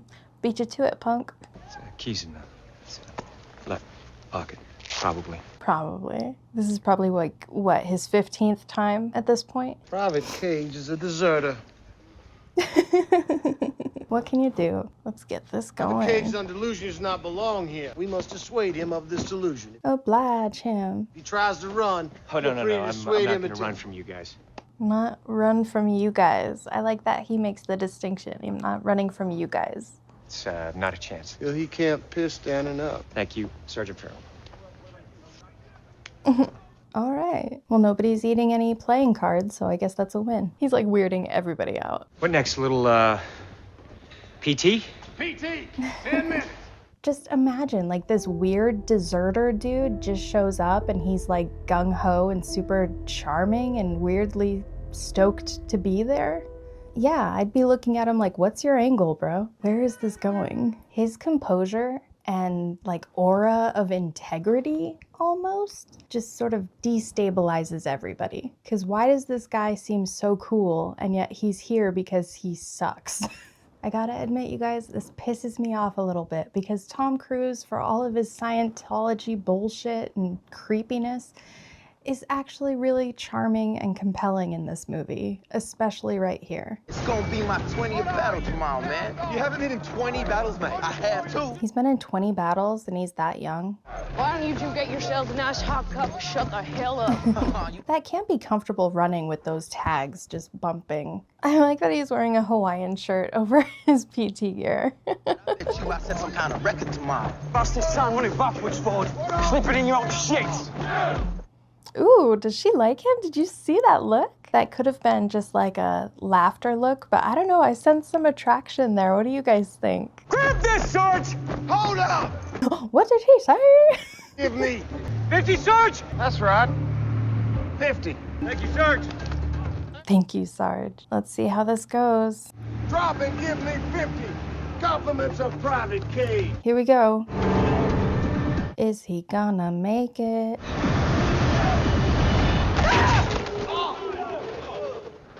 Nope. Just think though, like, yes, he's in a time loop, so he's, you know, he doesn't die, but he feels pain. Like, he's feeling everything, you guys. What the hell were you thinking? I like that Farrell says that it sort of implies that he's still alive for the time being and then he died. Can you imagine? Oh. There's hope for you, Private. Hope in the form of glorious combat. Oh my God. Okay, something editing plays with that's really fun is timing and monotony. We're lucky enough to skip the boring mornings in Cage's loop. Like when there's nothing new, we skip it. So there's no lags, there's no boring parts necessarily. And I remember when I was going through opioid withdrawal a few years back, I remember to get through it, this is embarrassing, but I like tried to make it a hero's journey in my mind. I was like, I'm going through my underworld and I'm gonna face my shadows. I remember telling my dad that everybody wants to be a hero, but nobody wants to go through the montage because the montage is shitty. Like nobody talks about, like a montage is edited so quickly that you see weeks of training, but you know, nobody talks about how boring those weeks are. And it's like, yeah, you get to edit this all together, but it's insanely trivial to live through. This just made me think of that, how, you know, he has to go through every day meeting J Squad and PT and just finding Rita. I don't know, just sorry for the ramble, but this sequence and subsequent sequences where we sort of skip those boring parts, if you will, it just made me think of that. Battle is the great redeemer. 2, 3. You see, we're getting very frugal with the editing. I like it a lot. How many times do you think Cage had to like roll himself under that truck in order to get the timing right? And then every subsequent time he did it, like he had to think about the pain and know like if he messed that up, that's what's waiting for him. The psychological warfare of the time loop gets me more than the actual aliens, to be honest. He's like, this is gonna hurt. We did it! Let's go! I love how his cap is sideways and he kind of looks like a boy band member right there. But alas, we have managed to ditch J Squad. And he goes to find Rita. Okay, so we're at like a shooting range, I guess. Watch everybody else's reactions as he walks in. Look at them all following him with their eyes. I love this moment. We see all these other guys watching Cage as he goes to where Rita is, where apparently she's so special and badass and everything that she gets to just chill in the shooting range all by herself, like just doing yoga by her lonesome. Diva behavior, okay? Clock it. We love that for her. Nobody talks to her. So they're like, is he really gonna do this? Sergeant Pataski. She's gonna rip him to shreds. She will eat him alive. Excuse me. Sergeant Pataski? Just ignore him, girl. Stronger than yesterday. Am I the only one that hears that? Damn, girl. I love the absence of sound real quick and the breath. It's almost as if she's a moment of stillness in what's an otherwise chaotic world. I love it. Emily Blunt can actually do this move. In fact, I think it was Griff, the actor for Griff, was like, hey, do that one move. And then she just showed it to the director and they were like, yeah, you can do that. Because they were trying to figure out a way to introduce Rita that was, you know, badass enough. And so finally they settled on this. She did need wires to help her hold it during the much longer takes, but she can do this without assistance. So Rita's introduction is her doing yoga while men ogle her. Is it a feminist triumph? No. Is it better than most action movies, especially in 2014? Yes, we'll take it. Excuse me. Yes? Who said you could talk to me? She cuts him zero slack, and for a moment he's so intimidated he forgets how to speak. Got something on my face, soldier. You did. Tomorrow. At the beach. Tomorrow. At the beach. We meet. You see how she's not scared at all? Pillow pile pause. Can we talk about Emily Blunt in this movie? Can we talk about it? Rita is a full person. She's not strong female character trademark symbol. She's somebody who you can tell she was a full person and then she was traumatized and now she's a weapon shaped like a woman. It's just great acting on Emily Blunt's part, but the film itself treats her like she's a whole person. That's a revolutionary concept, I know, but it's just refreshing. This is what we mean when we say we want better female characters. You said to find you when I wake up. You do know what's happening to me. Come with me. Now. And just like that, he's convinced her. Okay, acting shout out to Blunt right here. She has to communicate so many emotions on her face very quickly. The anger, the disbelief, then the realization that he has what she had, and the apprehension and the fear. Like, it's a lot, and she does it very quickly and very understated. So just wanted to shout out her acting. I thought it was very good. And then we get a walk and talk. You don't talk to anyone about this but me. It's the best case scenario is you're going to end up in a psych ward. In the worst case, you'll get dissected for study. Are we clear? Oh, so we lay down ground rules, and it's pretty obvious from the start that she's speaking from experience. And how does she know dissection is part of that? Was she conscious when they started? First time you died, what happened? You killed a mimic? Yes. Describe it. She grills him on what happened and how this all came to be, and he explains that the mimic he killed was bigger than the other ones. It's different. It's bigger, bluish. And you got covered in its blood. As a matter of fact, I did. This moment is simultaneously refreshing and terrifying for Cage. This is the most competent and decorated soldier that they have. And she's managing to effortlessly understand something that no other human being has believed from him. And it's also confirming his worst fears. They know we're coming on the beach tomorrow. It's a slaughter, isn't it? How do you know this? You just wait. Wait. She confirms she had the same exact power. He's very eager to get rid of it, so he asks how to go about doing so, to which she says, First, I need your help. With what exactly? Winning the war. Duh. I love how she says it like it's so obvious. But it kind of is. He has the enemy's power to reset the day. What is he gonna do, waste it? He is just as desperate and in a bind as every other human being on the planet right now, thanks to these things. Let's go, come on. Look at that shot. It's so pretty. I wonder what kind of clearance they got to shoot this. Okay, she's not messing around. See, how do I phrase this? Cage has knowledge, but knowledge is useless without trust. Trust requires time, and time is the one thing that the loop denies him. Rita Vertasky is the solution to that problem. She's the one person who's capable of believing him. Okay, we're introducing ourselves to Carter. Just going into weapons repair like it ain't no thing. That's so weird. Like, nobody notices apparently that 3 grown adults are just going into a weapons repair closet during wartime operations. Okay, go off. What are you doing here? You gotta give me some warning. Who's this? He's me, before Verdun. He's gonna help us. Before Verdun. Not during Verdun? What, you mean he's... Yes. When did he die? Where? On the beach, tomorrow. I love how they're talking about him like he's not even there. How many fingers am I holding up behind my back? How should I know that? It's a good way to test. And it's a setup for later.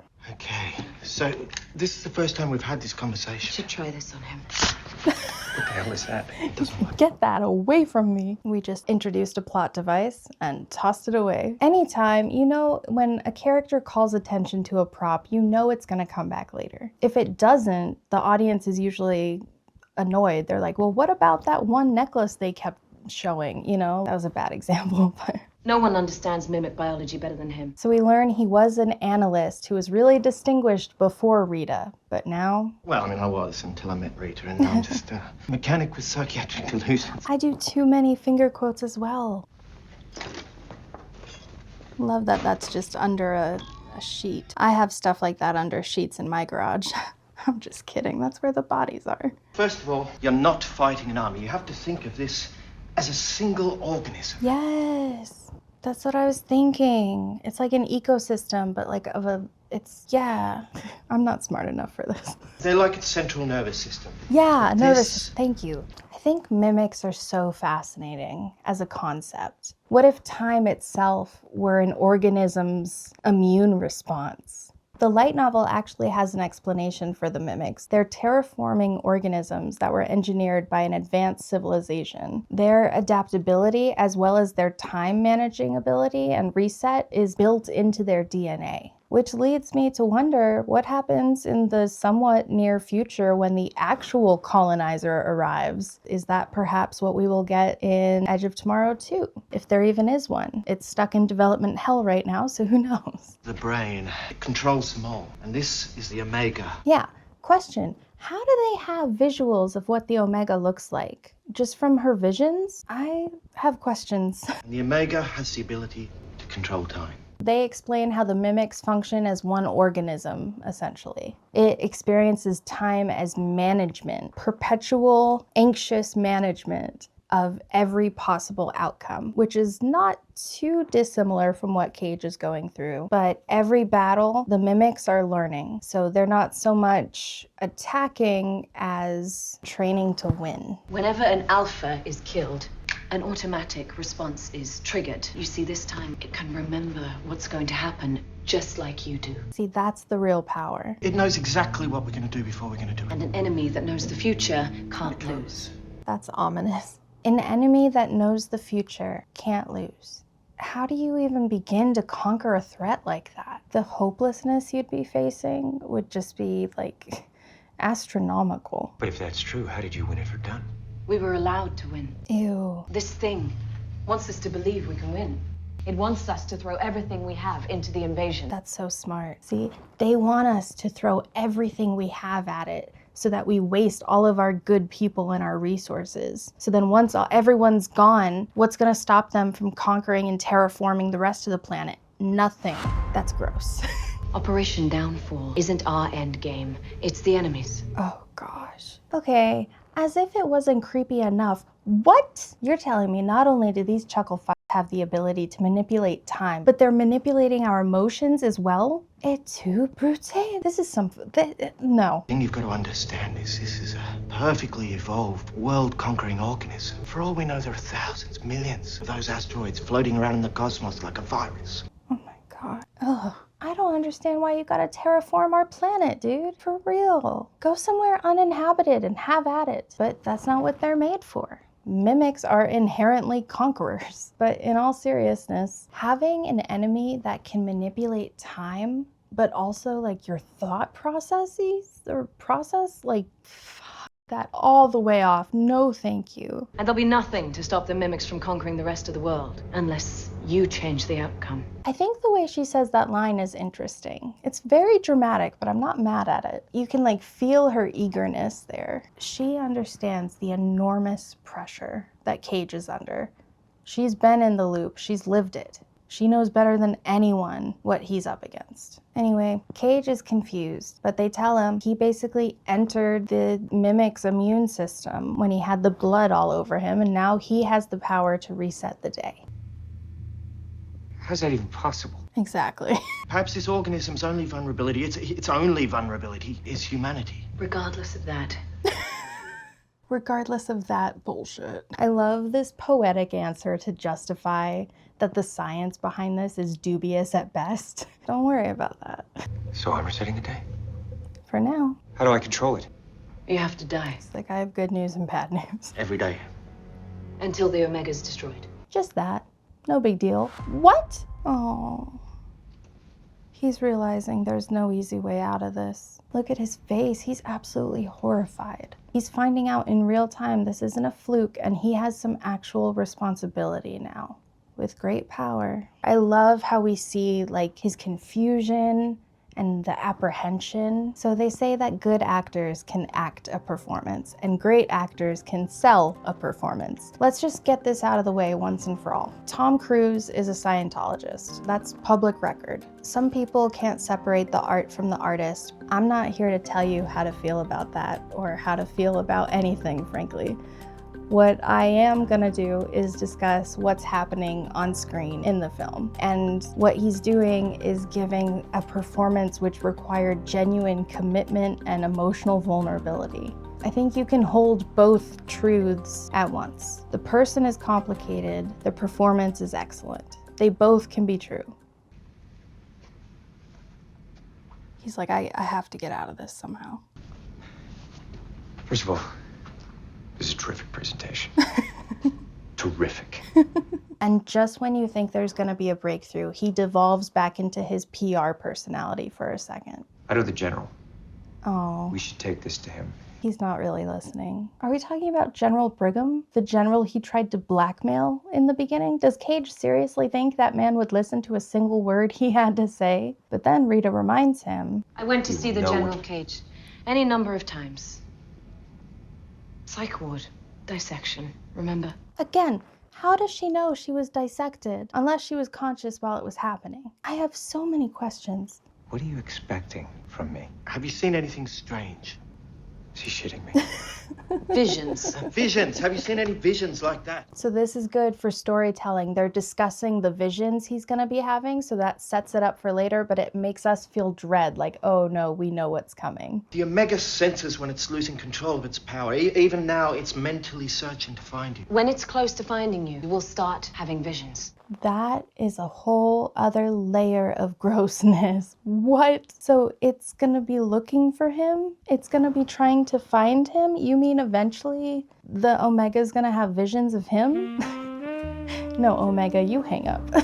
So romantic. You'll start to see that. You'll even see where it is. So they let him know when the Omega is close to finding him, the visions will start and he'll see it. You don't know if this thing even exists. The visions showed me it was at Verdun. I could see it. I just lost the power before I could get to it. How do we know that wasn't a trick too, though? And by the time we took Verdun, the Omega was gone. Just imagine knowing, like, Rita had the power, so she knows what the aliens are capable of. So she knew that they were gonna show up on that beach tomorrow and it was gonna be a slaughter.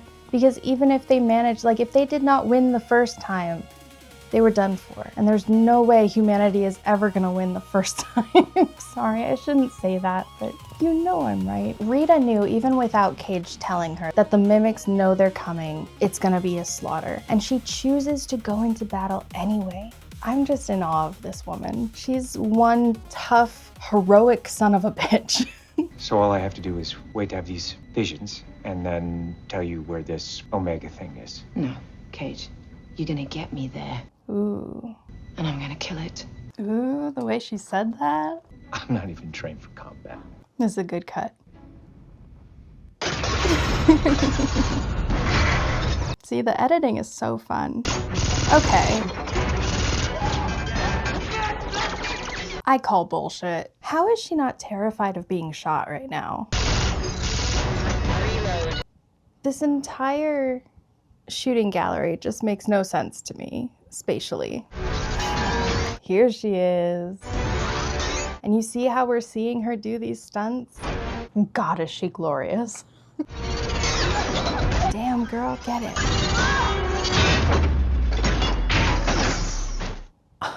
That hurt. You all right, Cage? I think I broke something. What?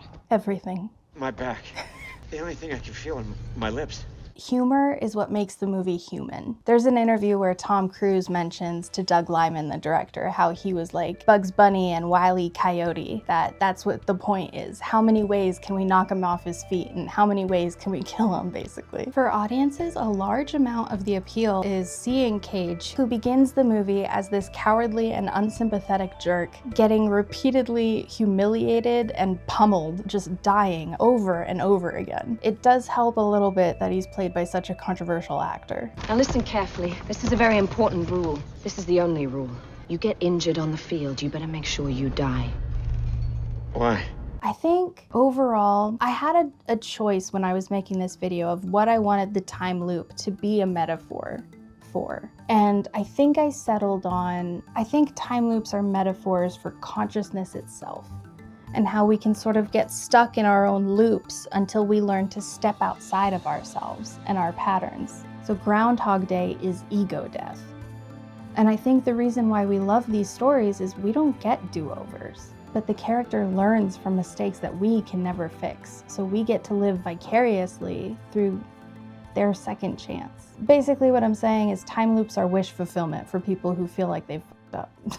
Last time I was in combat, I was hit. I was bleeding out. I woke up in a field hospital with 3 pints of someone else's blood, and I was out. I lost the power. Do you understand? Damn. Pillow pile pause. Before we continue real quick, I just want to mention something. On our Cloverfield movie sleepover video, I tried my best to clean up my notes. I asked ChatGPT to transcribe and clarify my notes and add anchor phrases so that it was easier to understand because I tend to ramble. And it just pulled it out of my voice. And the whole point of movie sleepover is that it's my voice.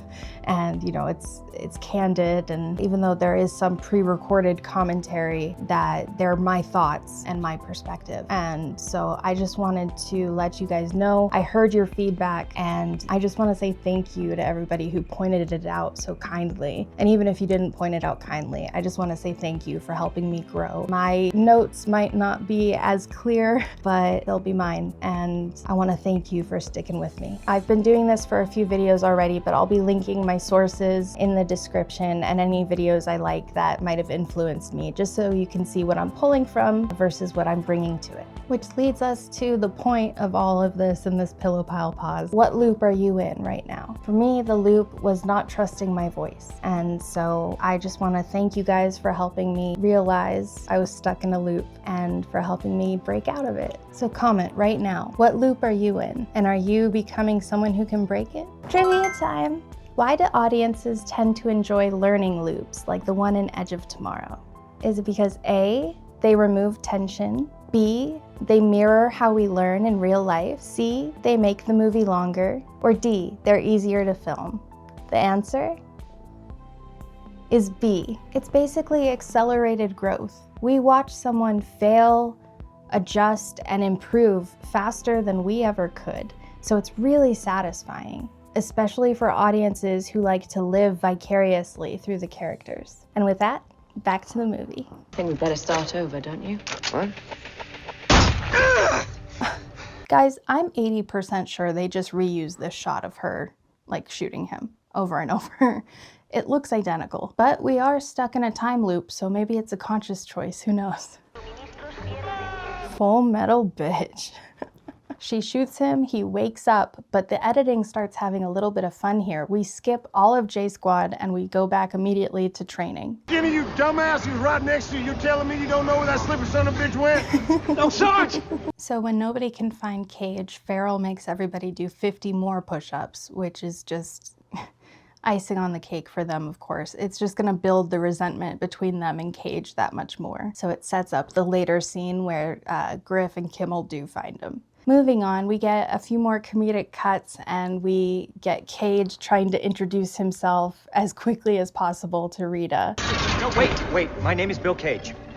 We met on the beach. We meet on the beach tomorrow. Calls himself Bill. Tom Cruise doesn't strike me as a Bill. You know how some people just look like their name and other people kind of don't? Did you ever do that growing up? Like thinking of other names that you could have? Even before my assault, I didn't really connect with my name, so I had quite a few nicknames growing up. We met on the beach. We meet on the beach tomorrow. I have what you had. Let's do this economically with words. All right, let's go again. See, he's so bad. You don't have time to think. Remember, it's not enough knowing where they're going to be. You have to know how to kill them. She's telling him his instincts have to become more refined. See, I want to stay here for a second because everyone moves past this part super quick. It's just part of the montage, you know, but this is the center of the film, in my opinion. Not the beach or the Omega, but this moment where he's actually in it, you know? Have you ever been called strong and been annoyed that you had to be? Like, what other choice did I have? That's Cage right now. Just a person in an impossible situation being brave because he literally has no other choice. Like, everyone thinks about heroes, but nobody really takes time to think about the monotony and the grit of getting through the montage and not quitting. I hope someone knows what I mean. And we cut to him training again. Ooh. What we know about Edge of Tomorrow as it was being filmed is that production was genuinely difficult. The script was being rewritten as it was being shot. The exosuits weighed 85 pounds or more, which few were prepared for. And Tom Cruise was reportedly doing at least 40 takes on certain stunts he wanted to get just right. Why am I telling you all this? I think you can see it in the film as texture. The exhaustion is real because there was real exhaustion happening on set. There are films where the perfect conditions create something sort of sterile, and then there are films where the struggle becomes part of what you're watching. This is the second kind. This is a movie about being used up, partially being created by people being used up. Same shot. What do you think? Is it a choice, or did they just not get the pickup? On your feet, maggot! Oh, he ducked. He's beginning to get better. Stop, wait. Stop, wait a second. Cage stops the training, and we see that his courage isn't fully formed yet. He's still trying to get out of this in any way he can. I've been thinking, this thing's in my blood, so maybe there's some way I can transfer it to you. I've tried everything, it doesn't work. So he questions whether she's tried passing the power along by any means. Look how annoyed her face is here. Have you, the body language. tried all the options? When you know a man is trying to bring sex into the conversation, it's like, that's the look all of us get, basically. It's like, oh, here we go again. She's like, say it to my face. Oh, you mean sex? Yeah, tried it. How many times? All right. I wish I had a button. There have been a myriad of times where I have wanted to push a button and have a guy get knocked away from me. But alas, we have a society with laws. Left. Keep your eyes open. Duh. What do you think? Is Rita funnier than Cage? Again. Trivia time. What purpose do Cage's early failures serve in the story? A, they slow down the pacing. B, they build contrast for his eventual progress. C, they show the aliens are unbeatable. D, they exist mainly for comedy. The answer is B, they build contrast for his eventual progress later. The movie uses failure as a setup, so when he improves, it feels earned. It would be pretty unbearable to watch somebody dying in combat tens, hundreds, maybe even thousands of times. Can you imagine the PTSD from that? What would that do to a person? So the comedic beats kind of help us alleviate that tension a little bit and not go there. Have you guys noticed how in some movies it's almost like the star's star power seems more important to them than the actual role? I didn't get that vibe with Cruise in this film. I felt like he wanted to be knocked down and get back up again Chumbawamba style, and he wanted to fumble and look like a goof. Cruise understood that the film only works if the cowardice is real. If we sense action star beneath the fumbling, the loop means nothing. So he plays early Cage as somebody whose instincts are useless and whose body all but betrays him. Again. It's kind of nice seeing him get the shit kicked out of him though, gotta admit. Just wait. I think I'm okay. Nothing builds character like dying hundreds of times with no audience.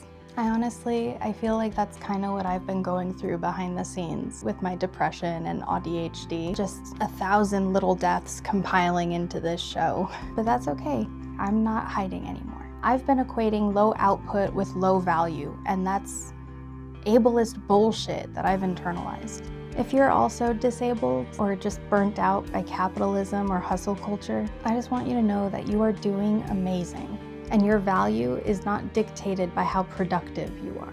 You know, someone who looks weak now might just be early in the montage. Maggot! I'm trying to be nice to you, maggot! Now move! Look at him, it's starting to get to him. What do you think that's doing to him as a person? See, every time loop, Cage wakes up William Cage, the coward, but he has the memory of William Cage, the warrior. Watch Cruz's face and his eyes especially in the early loops versus the later loops. In the early loops, there's like confusion, terror, scrambling. But in the later loops, there's like this latent boredom and the eyes of someone who's doing a speed run. But Cruz is acting through that repetition. That's the same scene, but different micro expressions. It's stuff like that. Like, you don't consciously notice it, but it's what sells the premise that this is somebody going through something. He is not the same man that we met at the beginning. This man got character development the old-fashioned way. Suffering. You okay, Cage? Oh, yeah, I'm good. Your leg's broken. No, I can still feel my toe. I love how he crawls away from her so often. He's like fleeing from the brutality of her pragmatism. Edge of Tomorrow is a humiliation ritual disguised as a summer blockbuster, and I will die on that hill. Oh, come on. Do the same shot. Ooh, we got a vision. So he sees his first vision, and we know because of Rita's line that once he starts seeing the visions, it means that the Omega is closer to finding whoever stole the power to reset the day, which is Cage in this instance. There it is. That's different. This jolts Cage. Shit just got real. We move to another version of the weapons repair closet scene with Carter, but Cage's energy and his body language are completely different. And now we're running out of time. Yes. When did he die? Where? On the beach tomorrow. I'm Bill Cage, you're Dr. Carter. We've had this conversation before. You have 2 fingers behind your back. I've had the visions. I've seen the Omega. Let's cut to it. And he lets them know in his vision he saw a dam and German writing. Carter tells them there can't be that many that fit that description. He's gonna look for it. He'll let them know. Training is over. I'll see you tomorrow. How does she know that? We don't even know where we're going. We will soon enough. In the meantime, you need to figure out a way to get us off that beach. How can she possibly know that training is over? This dude needs as much training as possible. But it's a good line to move us with momentum to the next scene. So. Act 2. Before we move on, I want to quickly invite you to Movie Sleepover Live. My channel isn't meant to be just a series of videos, but an actual event that happens on the last day of the month at 8 p.m. Phoenix time. The 8 p.m. premiere is the sleepover itself.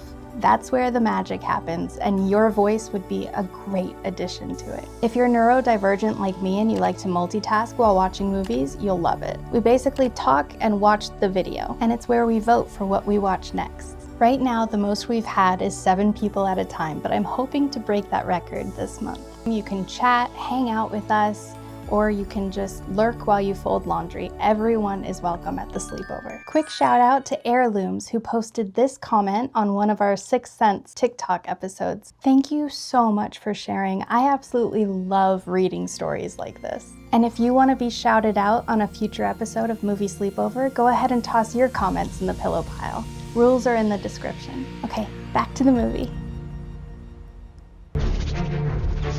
So then we cut to the beach.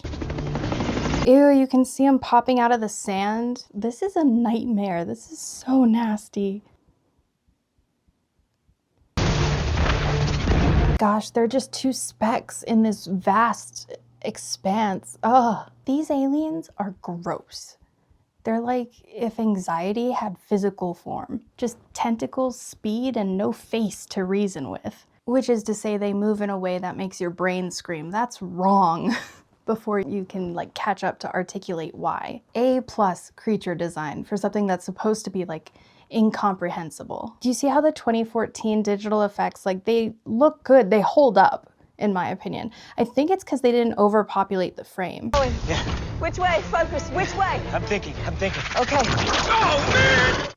Not only did she meet this guy mere hours before, but she was in the time loop previously, and now she's been upgraded to mentor. But she's also having to rely on him. And that's, you know, for Angela Verdun, Full Metal Bitch, Rita Vertasky, that's something new. How far did we make it? Yeah, it's hard to say, really. For such a dramatic and action-packed movie, the timing and the humor is just so good. They really nail it with some of these comedic beats. Hold! Okay, go! Son of a bitch! Trivia time. What editing strategy is most important in making the time loop scenes feel engaging rather than repetitive? A, showing every repeated movement in full so viewers can track realism. B, avoiding repeated shots entirely. C, cutting randomly to create confusion. Or D, repetition with changes, compression, and escalation. The answer is D. The film gives us just enough information to understand the loop and then keeps evolving it so that progress feels exciting rather than stale. Now let's jump back in. Stepping left, ducking. Just for the record, Stepping left, ducking right. Stepping right. Stepping left, ducking right. Move on. The idea that Rita memorizes an entire battle strategy within hours is impressive in itself. She's what happens when someone goes through the system, the loop, and loses it, but keeps the pattern recognition. I really like her character, but what do you guys think? You have to understand, culturally, Rita was part of a shift away from one-dimensional, strong female characters. Like, this film is almost about competence built because of grief. Like getting very good at something that you never wanted to get good at in a situation you would have never chosen. I remember, stupidly, I manifested once patience. And it occurred to me much later that you only become patient when you have been made to be patient and made to wait. You manifest strength by being made to be strong. I'm sure there's a better way to say this. Most people quit because they think the loop is the curse. But the loop is just repetition, it's refinement. Because we all know that loop, the bad date loop, or the broke again loop, the I can't believe I'm here again loop, the I swear I learned this lesson loop. You can use this movie as a metaphor to pretty much anything. The movie itself is about mastering something through repetition, which that's filmmaking, or writing, or anything really. You do the thing, you suck. You do the thing again, you suck less. You do it 400 times, maybe it's a little better now. Maybe you've had so many ego deaths that you forgot who you were when you started, but hey, you made the thing. I know personally what it's like to repeat hard days. And I also know that growth is embarrassing at first. It's lonely. And usually it's pretty ugly before it's impressive. Let me put it this way. If you knew you were gonna fail 10 times before you succeeded, how do you think you would feel around fail 5? Damn. We see Cage and Rita as they're making their way across the battlefield, and he's a completely different man. It's not announced, but it's in the way he holds his weapon. The loop makes fear irrelevant, and the real advantage isn't necessarily living through the day again or resetting, it's remembering the many versions of yourself. Continuity. Speaking of continuity, huge shout out to the script supervising team on this movie. I cannot imagine the script breakdowns you guys must have done. See, the script supervisor, or scripty for short, is in charge of continuity, which means that they know exactly where the stain on your shirt is for scene 48 because you got it on day 4 and it's meant to be day 5, just for example. They know everything. They're like the skeleton of a film production. There's a fun video that describes all the many things you have to keep track of as a script supervisor. I just got another script supervising job for this summer, so I'm a little nervous about balancing Movie Sleepover and another job, so we'll see, but it's a short shoot, so it should be okay. But I just got the script, I'm really excited. But they have to keep track of somebody's hair, the lighting, background objects, what's in people's hands, eyeline, like so much. Especially for a film that's all about like a plethora of timelines and realities, a huge shout out to Lisa Vick and the script supervising team. I just want to say well done. Hold on! Now remember, across the trench, 12 o'clock, then look to your right! Damn.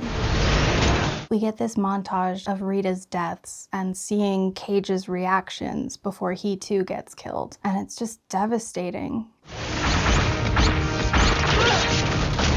You're not being specific, you understand? You need to be specific, otherwise I'm dead. Oh gosh. Rita? Why do I feel like that was an improv? This movie was better than it had any right to be. Edge of Tomorrow almost uses this time loop as a metaphor for this masculine ego death where the movie basically says you don't get to move on until you learn to care. This is one of the most emotionally intelligent romances in action cinema, and I will die on this hill. Faces up to the top of the trench. I'm gonna step left, there's gonna be a mimic there which I'll kill. Can you imagine? She's learning this all in one day, less than one day. It's amazing that they even get this far.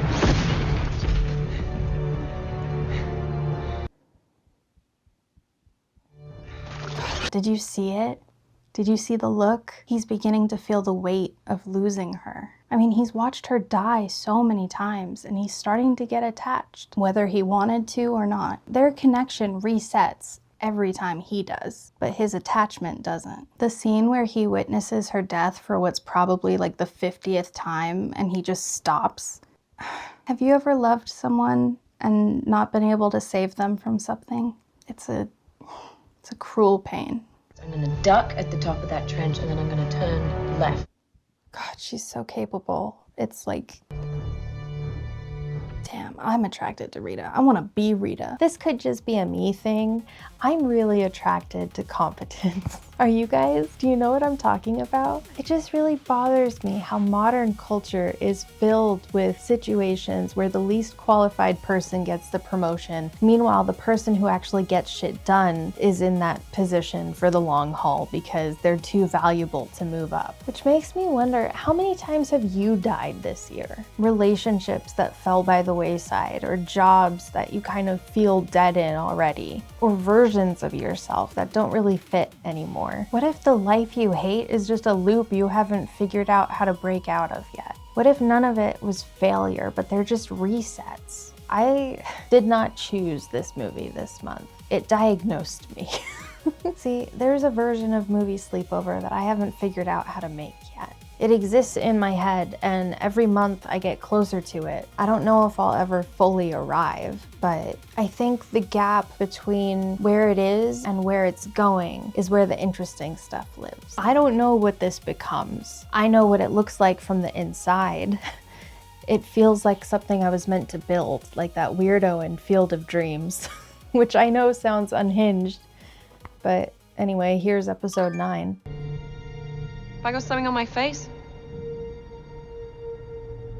Yeah. Oh my God. Oh my God. What? Ugh.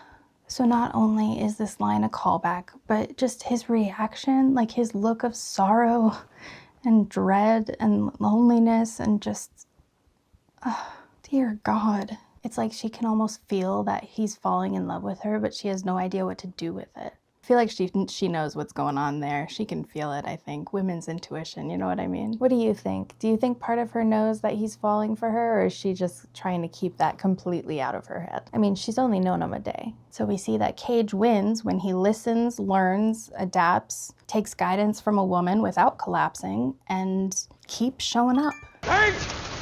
We've been looking everywhere for you! Kate! Kate, we've been looking everywhere! Guys.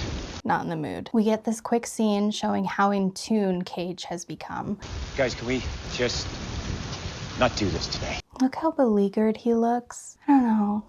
There is a sort of irony to Cruise playing this character that's trapped in this time loop when he himself allegedly is trapped inside this organization that's all about auditing and control. You know, I don't mean to like be going there, but like, I'm not saying the film is about Scientology, but the metaphor is right there. Break free, Tom. We're breaking free! What are you talking about? Not do this. Barrel almost strung us up by a bullet for losing track of you! Look how calm he is. In almost every film, the body is a good source of continuity. Like the scar or the injury, the Band-Aid, you know, it helps us keep track of when the injury happened or how fresh it is. But his body resets every loop. So every scar is gone, every wound, you know, so he has to show that sort of continuation in other ways. So he does it through behavior, as we talked about. He's playing different sides of the character at various levels. Okay, Skinner, watch this. Now I'm going to close my eyes. damn. Ready? And we know as an audience, every time that Cage looks smooth doing something, that was something that he either died or was hurt learning before. Ooh. Right into the wall. Kimmel doesn't want the smoke. I didn't mind the extra push-ups. It's a really funny scene. But there's also this beat beneath it that I was sitting with, and I couldn't really figure out what it was. There's something nobody really talks about with this film, which is that Cage, going through the loops over and over, he's grieving. Every single loop, he has to meet people and talk with people who don't know they're about to die, and he can't tell them. The only person he can really talk to about it is Rita, and then not even really her. He's so alone. Have you ever felt like you couldn't talk to people about what you were going through? Anyway, this scene shows us just super quickly the toll that all of this is taking on Cage. And it shows us how memory is an advantage, but it can also be a burden sometimes. And if you're going through something hard right now where you feel like you're living the same day over and over, just remember, competence is just repeated failure that nobody else saw. And trying is doing. Eventually, you'll get to save the world. Or maybe you'll just save one person. And if that one person is you, that's more than okay. We cut to a scene where Farrell is giving our morning pep talk before we charge or drop into battle. Yeah, he's taking a day off. Good for him, honestly. Mental health day. I think, okay, in my opinion, we should get mental health days as well as PTO. In my opinion, just for a good workplace morale, you know? It's about time we showed those things what we're made of. My father flew in the Battle of... This is fun. 3 years before the Yanks came into the war. We find ourselves enjoying a drink at a pub and eventually eavesdropping on a conversation between these older gentlemen. They're musing about heroism back in the day, saying things like... Couldn't be broken. Backbone. I just want to say, backbone and couldn't be broken are things people say after survival. And there is an enormous silent population of people who had all the backbone in the world and died anyway. On the 100th or 1000th attempt, it doesn't make them any less brave or mean that they were broken. It just means that even if you're tough as nails, hammers exist. Sorry, I'm just like, that was good. Kind of proud of that. There are a lot of people I know who are tough in unconventional ways, and I just want to say that. Uncle George landed on the beach of Normandy. Yeah? In their day, this war would have been over by now. You hear that? So they're just talking about these moments and these situations from these dire moments in history. Western culture returns to again and again, showing exactly what humans are capable of. But Cage knows better than those men and anyone in the pub. Whatever bravery they think their family members had, it's nothing compared to what those mimics can do. What do they want with us anyway? It's obvious, isn't it? Minerals. Minerals? Yeah, minerals. Oxygen they want. They're minerals, Marie. They're rocks, Hank. No, they're minerals. Jesus, Maria. Oxygen. Think about What it. difference does it make? They're here. They're winning. And whatever it is, they're gonna get it. Does Cage get to sleep? Has that been answered somewhere? That's probably in the light novel, but like, he must be so exhausted. Maybe let's just skip training for a day. Go check into a Motel 6. I hear they leave the light on for you. Shouldn't you be over there? I've been over there more times than anybody. As a matter of fact, I'm usually long dead by now. He almost has this like rueful humor to him when he says that. Like it's a joke only he understands. This is about how you can live through something that's impossible to share. Have you ever felt that? Have you ever lived through something that you have no idea how to talk about after? I have. Anyway, it just shows he left to try to get away from it all, but he's still surrounded by talk of it and the judgments from others. Gallows humor. Coward. Oof. By loop 40 or so, Cage is the most qualified military strategist in the world. He has more D-Day experience than any living human in the history of warfare. And he also can't tell anyone this, can't put it on a resume, and his commanding officer thinks he's a coward. He is the most battle-experienced person on the planet, and yet he's indistinguishable from a deserter. I know. Interesting. God. Oh God, it made it to London. They made it to London. Look at the trash all piled up.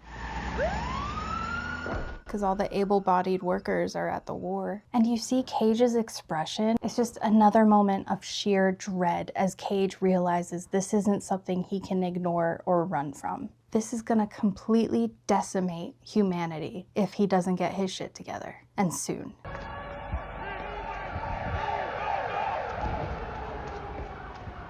This is so scary.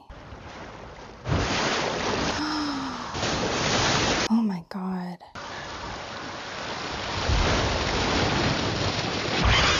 Surprise, mother... Edge of Tomorrow is a film where a coward dies approximately a shit ton of times and comes back a warrior. On the surface, it's just like a video game movie, basically.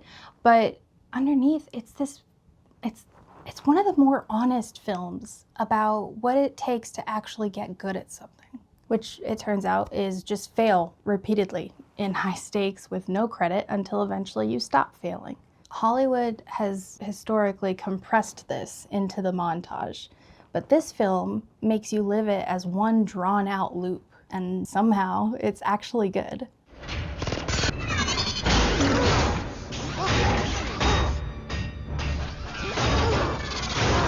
See, so you notice the half-second earlier movement and like the body's changed relationship with the weapons? He's become a warrior. So he's seen that if he doesn't win that beach invasion, London falls. Humanity is doomed. Look at him go. Ooh. She can see it. See, Rita has grieved every possible version of how this story plays out. She's lived through the loop already, so she knows when your nervous system is exposed to the worst case scenario time after time, it stops being able to tell the difference between possibility and probability. Hypervigilance becomes the name of the game. See, he's not just getting good at fighting, but getting good at predicting and learning. Every death is information. So every failed attempt is, okay, now I know what doesn't work. So it just makes me wonder, what if we can recontextualize this to be about us? What if every moment in our lives where we've failed was just us dying, and now we know what doesn't work, and we just have to move differently to escape the loop, you know? And we move on to the scene where Carter tells us that he found the Omega, he found the dam. This has got to be it. It fits the description perfectly. Yes, you found it. Again. Again? What difference does it make? Because we're never gonna get there. You hear that? Again? As in they've already had this conversation, and he's kept it from them, and he's so over it already. No matter what we do, no matter how carefully we plan, we can't get off that beach. See the orange behind him? Look at those orange accents in the background and like the omegas and everything. So it just makes me think, so orange, you think of energy and vitality, and that's perfect for a movie about like respawning, you know? And also orange respawning makes me think of Halo a little bit, you know what I mean? The game. Anyway, we've hit a rock bottom where our hope is at an all-time low. I've got your picture, I'm coming with you. Trivia time. Why doesn't the film show every step of Cage's training in full? A, the repetition would slow pacing and reduce impact. B, the scenes weren't fully planned during filming. C, the audience isn't meant to understand his progress. Or D, the training itself isn't important to the story. The answer is A. The repetition would slow pacing and reduce impact. The film shows just enough to show he's learning, but it lets your brain fill in the rest. So the progress feels faster and more satisfying to watch. All right, let's get back to the movie. He's training, but mostly he's getting out his aggression at being stuck in a damn time loop. Cage dies like what, upwards of 400 times or more? Think of how many people he's watched die who aren't coming back. Every reset is a mass casualty event that only took place in his memory. He's killed all the aliens, whatever. On top of that, More than that, he's carrying the weight of thousands of soldiers who keep dying because he hasn't optimized the run yet. The weight of that, like the guilt that you'd be feeling.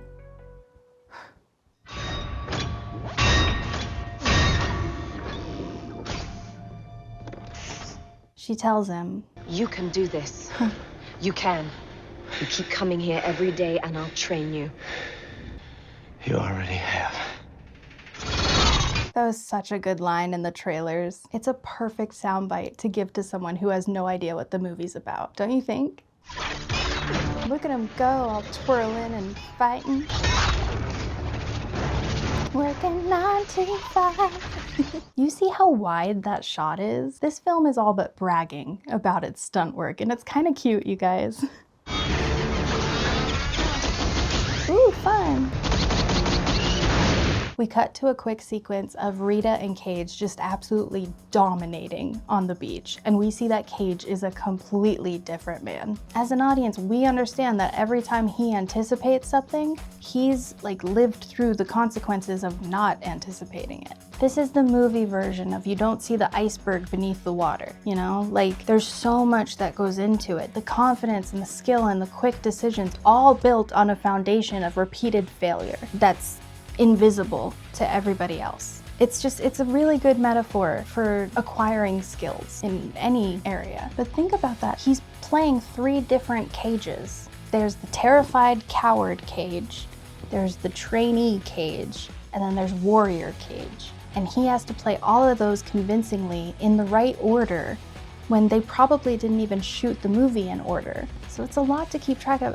I'm not trying to praise Tom Cruise like a shit ton here, but I do think his performance in this movie is impressive. The most unrealistic part isn't the aliens, it's that Tom Cruise would need multiple tries. Am I right? I'm kidding, he scares me. 500 meters and close it fast! What the? Oh, don't mind me, just saving your ass. Later.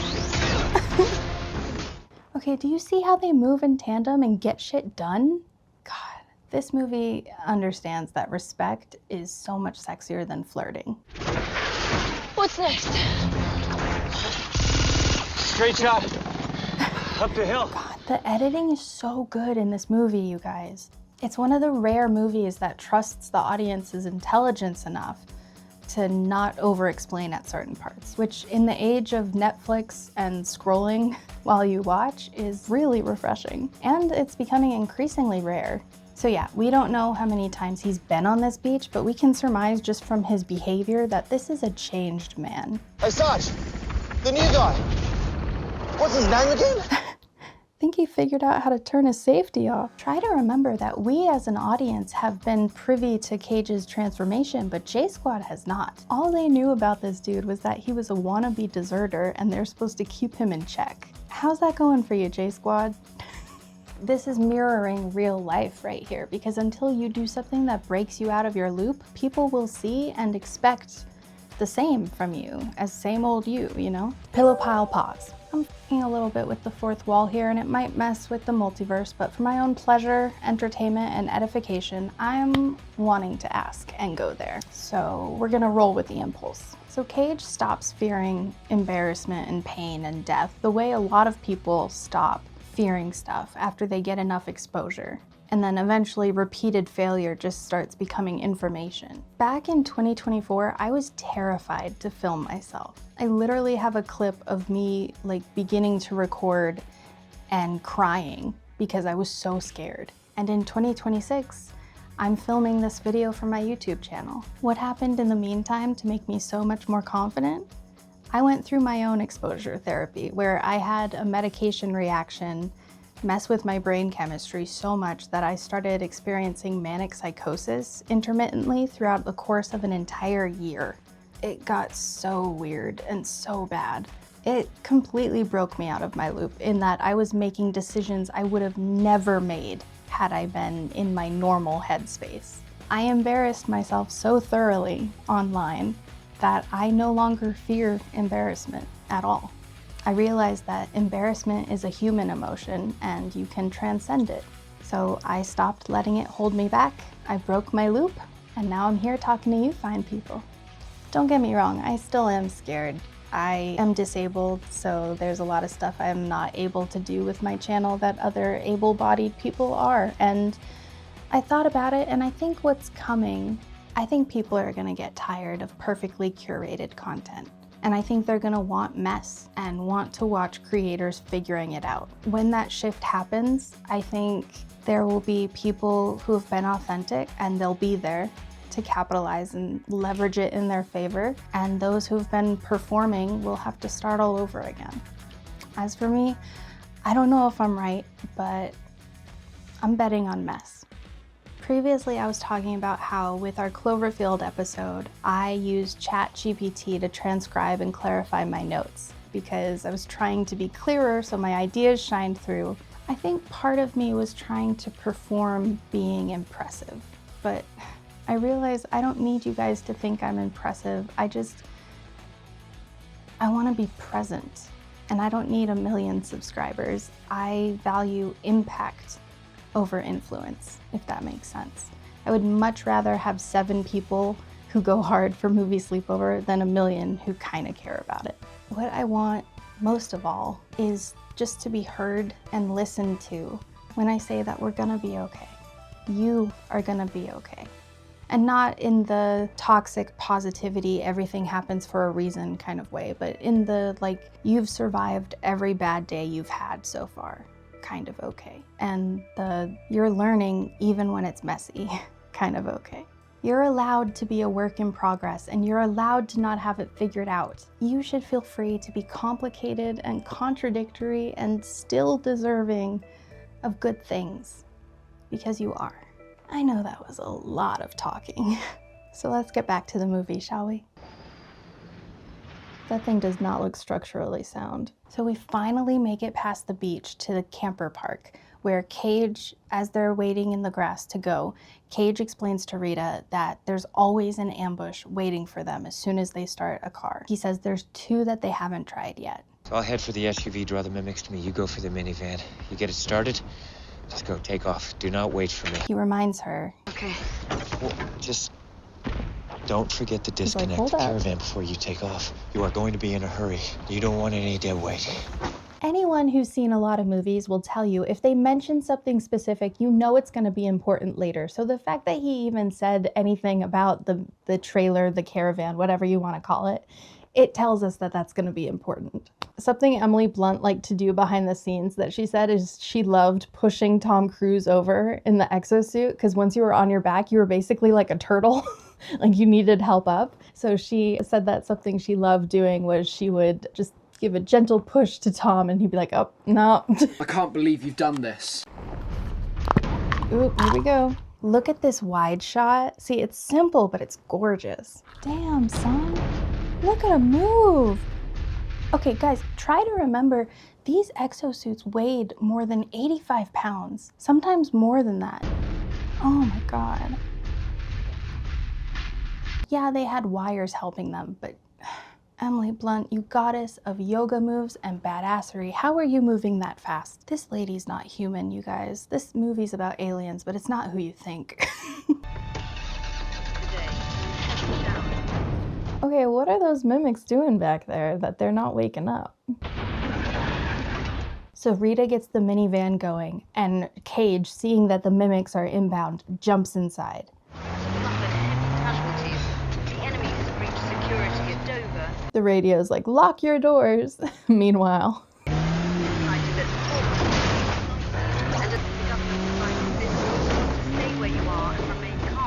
I saw a post, I forgot to get the link to it. If I find it, I'll put it in my sources, obviously. But I saw somebody talking about how the mimics in this film represent our fear of AI taking all of our jobs. I wanted to know what you guys thought about that, because I don't know where I landed on that, to be honest. Yeah. What do you think? Is there something to it? I mean, at the end of the day, whether it is or it isn't, the message is still like, master your craft, basically, right? My goal from here on out is to be so unpredictably myself that AI cannot replicate me and that I do not sound like AI. Because there have been times where I've gotten comments like AI slop, and it's not AI. I do admit to using it to transcribe and clarify the notes, but it's funny to me when someone comments about the AI and it's like, I didn't use it for that clip. Like, that's just how I talk. Like, what do you do in that situation? So I just thank them for the feedback, and I'm gonna do better. I don't know how. I'm just gonna try and bring more of my personality and stop with the anchor phrases. Anyway, they ripped off the doors, so I think it's kind of funny when we hear this over the radio. You are in a vehicle. Please lock doors and stay inside. Okay, but she handled that maze pretty effectively. The enemy has reached London. Repeat, London is under attack. Damn. I think something that we don't talk about enough when it comes to this film, the two main actors both, it's almost like they play this weariness and this sort of like worn down quality, playing this exhaustion that they can't really talk about to anyone but each other because nobody else is gonna understand. It's good driving. I forgot to unhook the trailer. I knew it was coming and it still surprised me.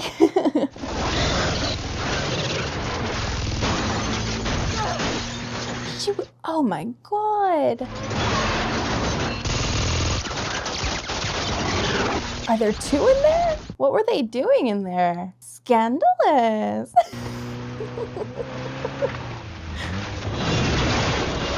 Gross. Only you can prevent forest fires. So finally he annihilates them and we're on our merry way.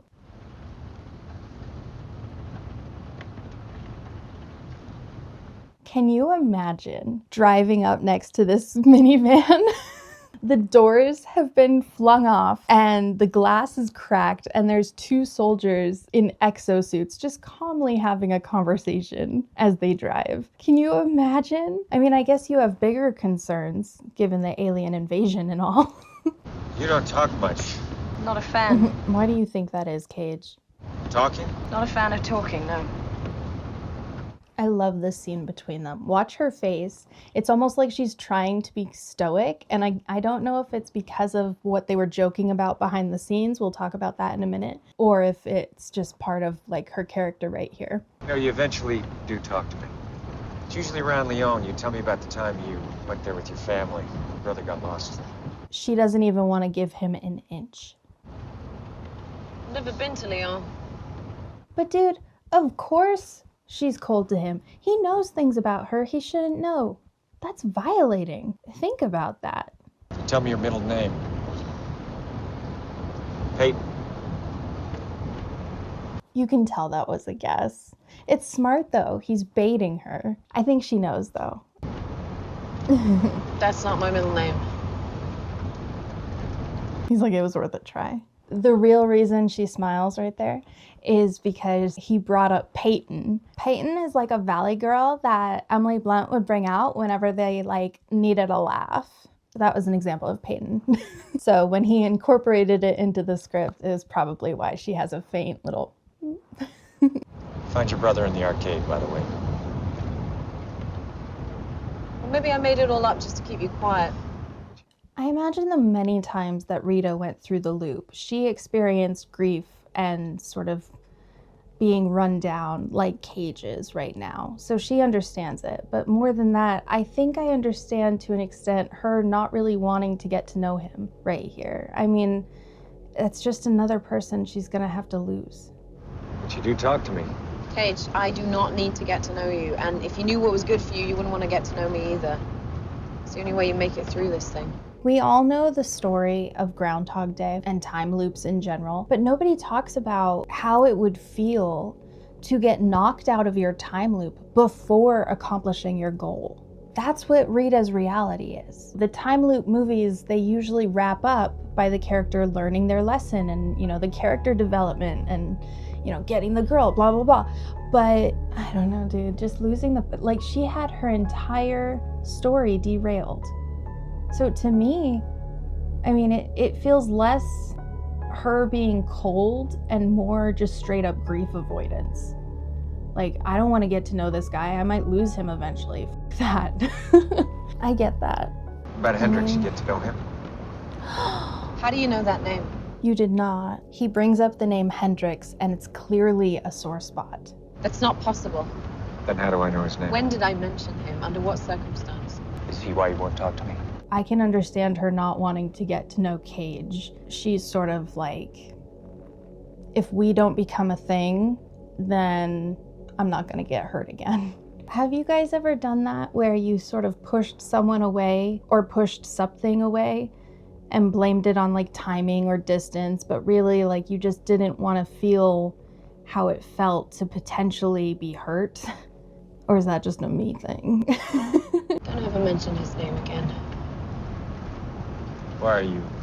He's loving dead. him? Oh my God, this poor woman.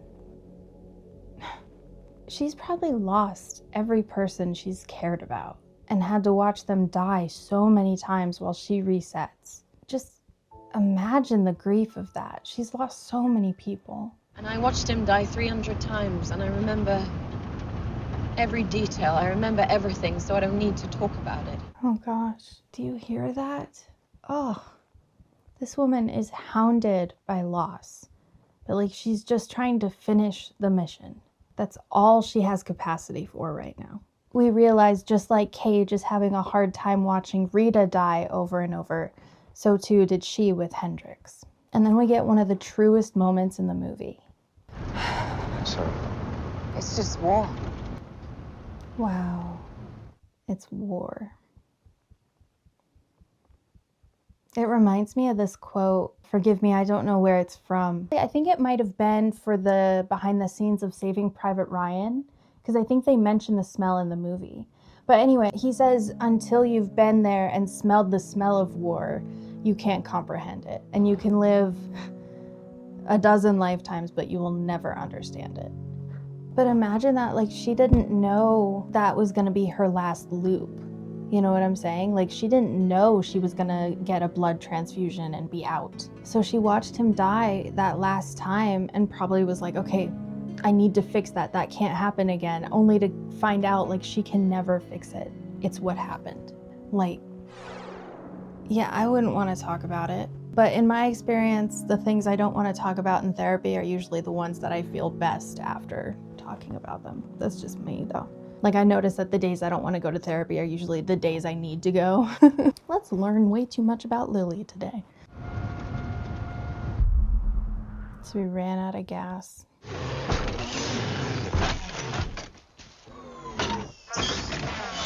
And we're out. Not too long after they ditched the cars, the suits stopped being effective.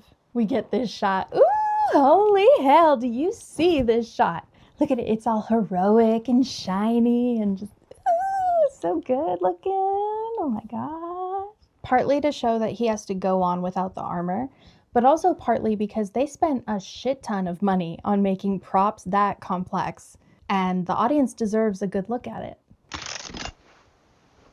Gorgeous. Shut up. They come upon a farmhouse that's clearly been abandoned, and they find a helicopter in the backyard. There's nothing here. Let's keep going. He's like, let's do some inventory first. You know that part in the game where it's like, let's stock up on shit in the inventory right before a big battle? Just siphon the gas. Oh, why drive when we can fly? That thing? He makes excuses about not wanting to get in, and they seem plausible at first. But upon rewatching, we see that it's just all to avoid starting it up. You'll be fine, Cage. You'll learn. Oh. Ooh. What is it? It's nothing. I'm fine. Liar. What is it? It's nothing. Rita. He's like, I know you by now, dude. Let me see.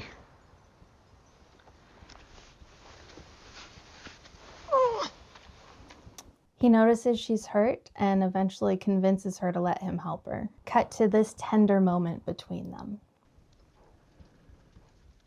Look, he got the bandage on and then he just sort of keeps touching her. I'm sure they're around here somewhere. Do you see his hands? Like, watch his hands. He's barely doing anything. To me, it just seems like he enjoys having contact with her. I think, so Cruz mentioned that he really liked Emily Blunt. He thought she was a great actress. He wanted to work with her.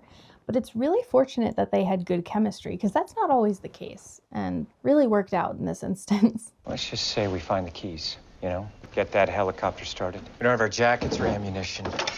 It's gonna be dark in a few hours. I think this moment is really funny in a dark way. Like, he's just sort of procrastinating and trying to get her to spend more time with him. Meanwhile, she's over it. Might be better off just going back to the farmhouse, seeing what we could salvage. You know, spend the night there. She's like rattling her brain for a to-do list. Meanwhile, he's just present in the moment. Come back here in the morning. And curl up by the fire and open a bottle of wine. He's like, why not? Cute. We should just reset.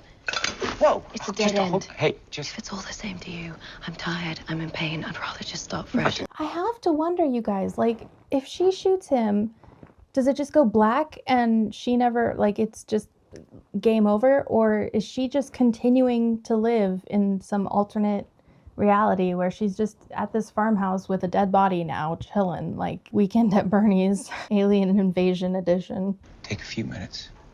Coffee's ready. I'll look around for the keys. That's productive. 10 minutes. Okay. And then I'm killing you.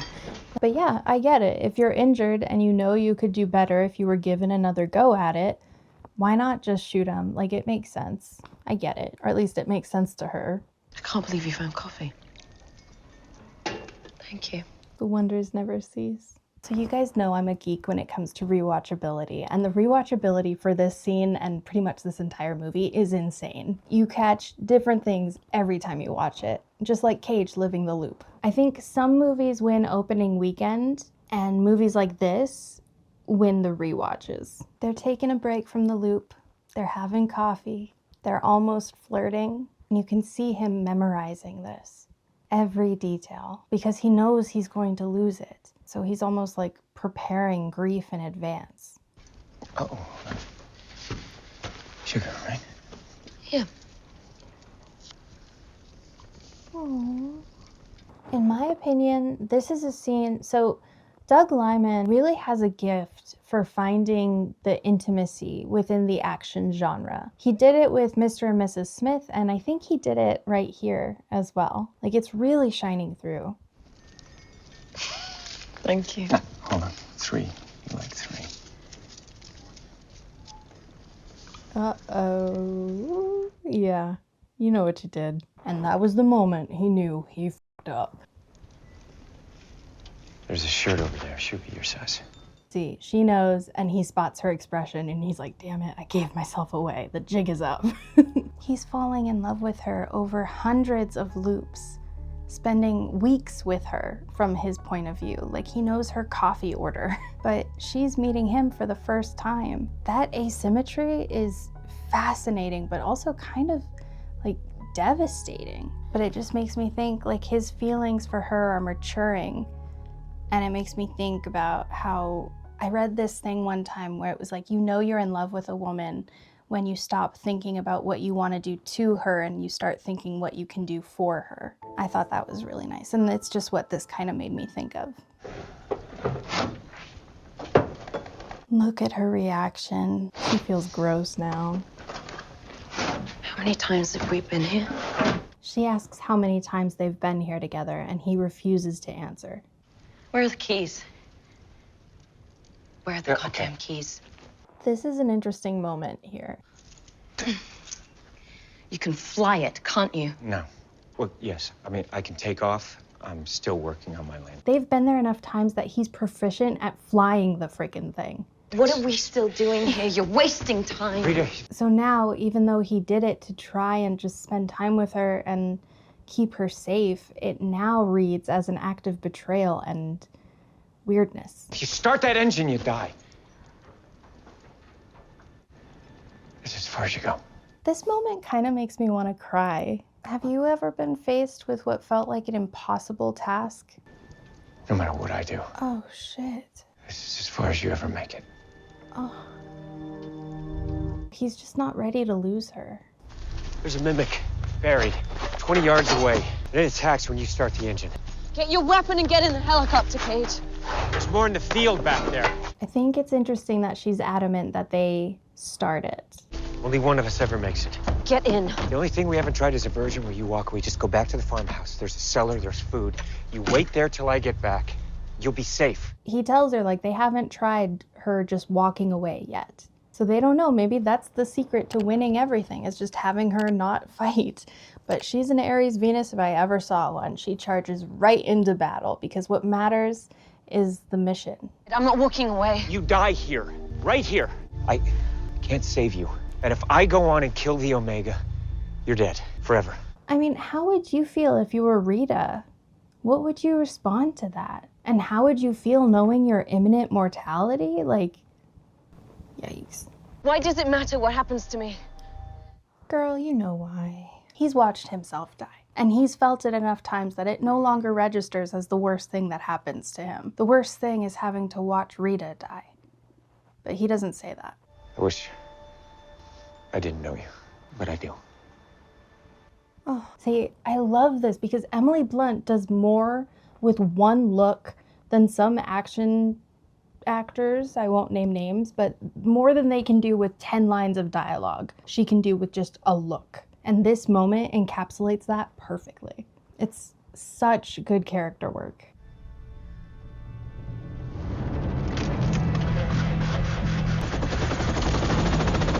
She basically just signed her death warrant. Oh my god. Holy hell. It's pretty extraordinary how good at the stunts he is. So they can shoot wide because he can handle it. This scene is so interesting, especially the behind the scenes that I watched.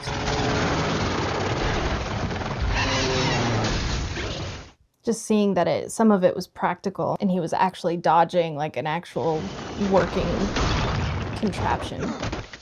Okay, I call bullshit. He did not survive going through that wall.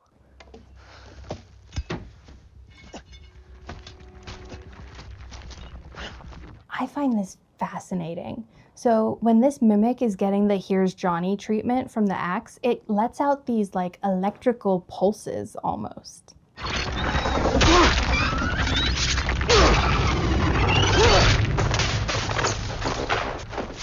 And another thing, listen to the sound design in the aliens, the like chittering and skittering and everything. That's the kind of sound that gets into your nervous system and it puts you on edge and makes you afraid and you're not really sure why. These things, they almost look like bioweapons rather than actual living, breathing aliens, so to speak. Does that make any sense? Did I make any sense right there? Oh my gosh. Oh, she's alive. Cage falls in love with Rita over hundreds of timelines. She keeps dying and he keeps trying to save her. Blyman had a problem that most directors don't have. How do you make an audience cry at something they've seen 12 times already? I think the answer that he landed on, and it's worth actually taking a look at this in my opinion, is that he stopped cutting away from Cage's face and his reactions. The early deaths are edited more for momentum, and the later deaths are edited more for witnessing. He basically had to unblockbuster his own movie. But in case you're wondering why the deaths kind of feel different at different times in the movie, now you know. My middle name is Rose.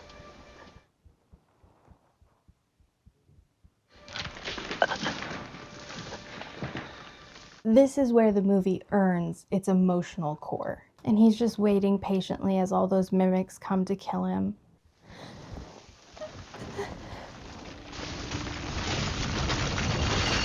And he just waited for the end. It starts as a story about someone trying to survive to tomorrow. And then it ends up being a story about someone learning to be present today. I just love it. But don't you get this vibe like he and Death are old acquaintances at this point? Like they've met so many times, it's almost become a companionship. On your feet, maggot! Oh, bitch, get out of my face. I would not be able to stop myself from talking to that man. I'm sorry. It's not a good quality to have, but I cannot help it. See, every time Cruz's character resets, he wakes up in the same position, talking with the same people, saying the same dialogue. We see it differently because he's different inside those situations. He's changing and evolving. And notice when he's up, we're up tight in this extreme close-up, like we're seeing the impact on him.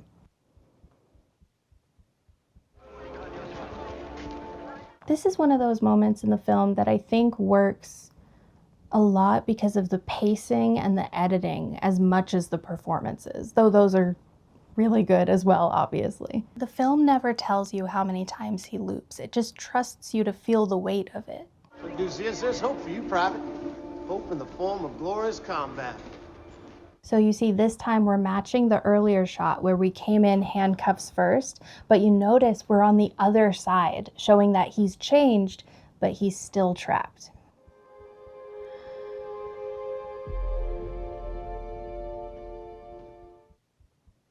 He goes back up to Rita, except this time. Yes? Who said you could talk to me? This time he can't handle it. I got something on my face, soldier. He's like, I don't have to do this. Sorry to disturb you, Sergeant.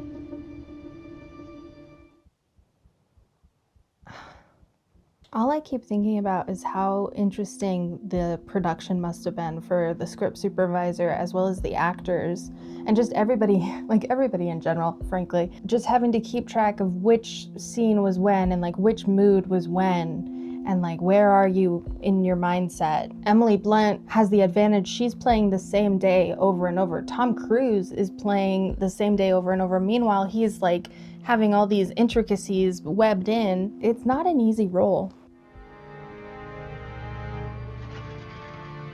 Damn. So then we get a sequence where everything goes as planned before. She walks out, he suits up. So we're just going through the motions, but he's completely numb. Where's your helmet? Never wear one. It's a distraction. I like what he did with his neck right there. He's like, never wear one. Have you been drinking? I need 3 more clips of 5.56, 8 grenades, and an extra battery. But this moment shows his evolution. Because, like, think back to the beginning, Cage, who didn't even know how to turn his safety off. Now look at him. Get it. Bitch. Look at his face. He is not f***ing around. And Griff can tell. Hey! Did he get drunk? Damn. I think there's something wrong with your suit. There's a dead guy in it. He's like, let me take all the joy out of your shit, okay?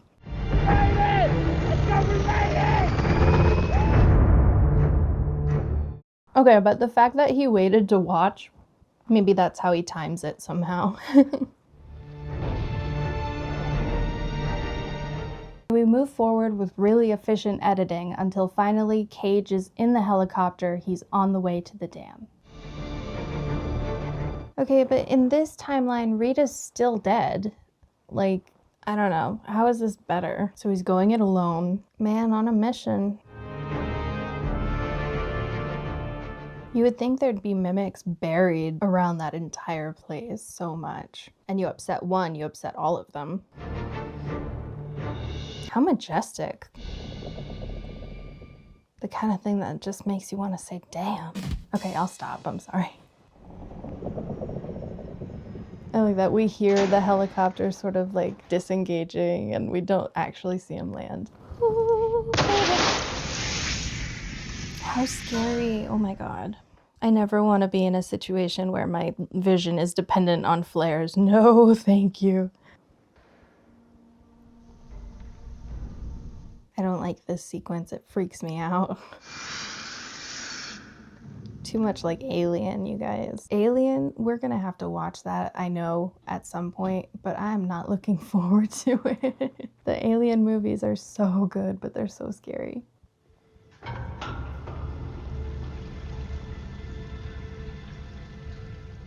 So he makes it there, takes a look around, and we discover this whole thing has been a trap.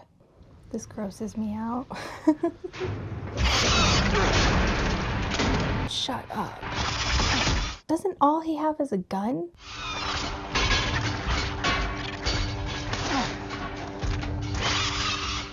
Ew. Oh, they're so creepy looking. Don't just look at the mimics as time-resetting hive mind aliens. Think of them as anxiety personified. They're the enemy that anticipates your every move, always 3 steps ahead, and they make you feel powerless.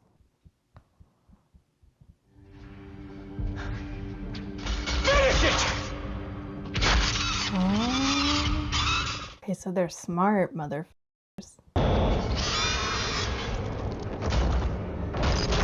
Ew. It's like if a tarantula got Parkinson's and took steroids at the same time. But you know what? Don't they look good? I feel like 2014 CGI holds up here. No, thank you. I'd like to unsubscribe. You see how it knocked it so he couldn't kill himself? Why not just kill him? Because then it'll reset. So what's better? Having him slowly bleed out so that he loses the power and it goes back to the mimics. You know, alpha bros just like, give me back what's mine. What are you gonna do? I saw a page saying this is also harsher in hindsight because J Squad, Rita, and pretty much all of London have perished at this point. So if he'd succeeded or if he'd bled out right here, they would have stayed dead. Oh my god, oh my god. Shut up. Oh my god. And then this dude drowns himself. Are you joking? What a nightmare. I mean, it's just a quick second, but can we take a second to acknowledge how horrible of an experience that would be? This dude just had to purposefully drown himself.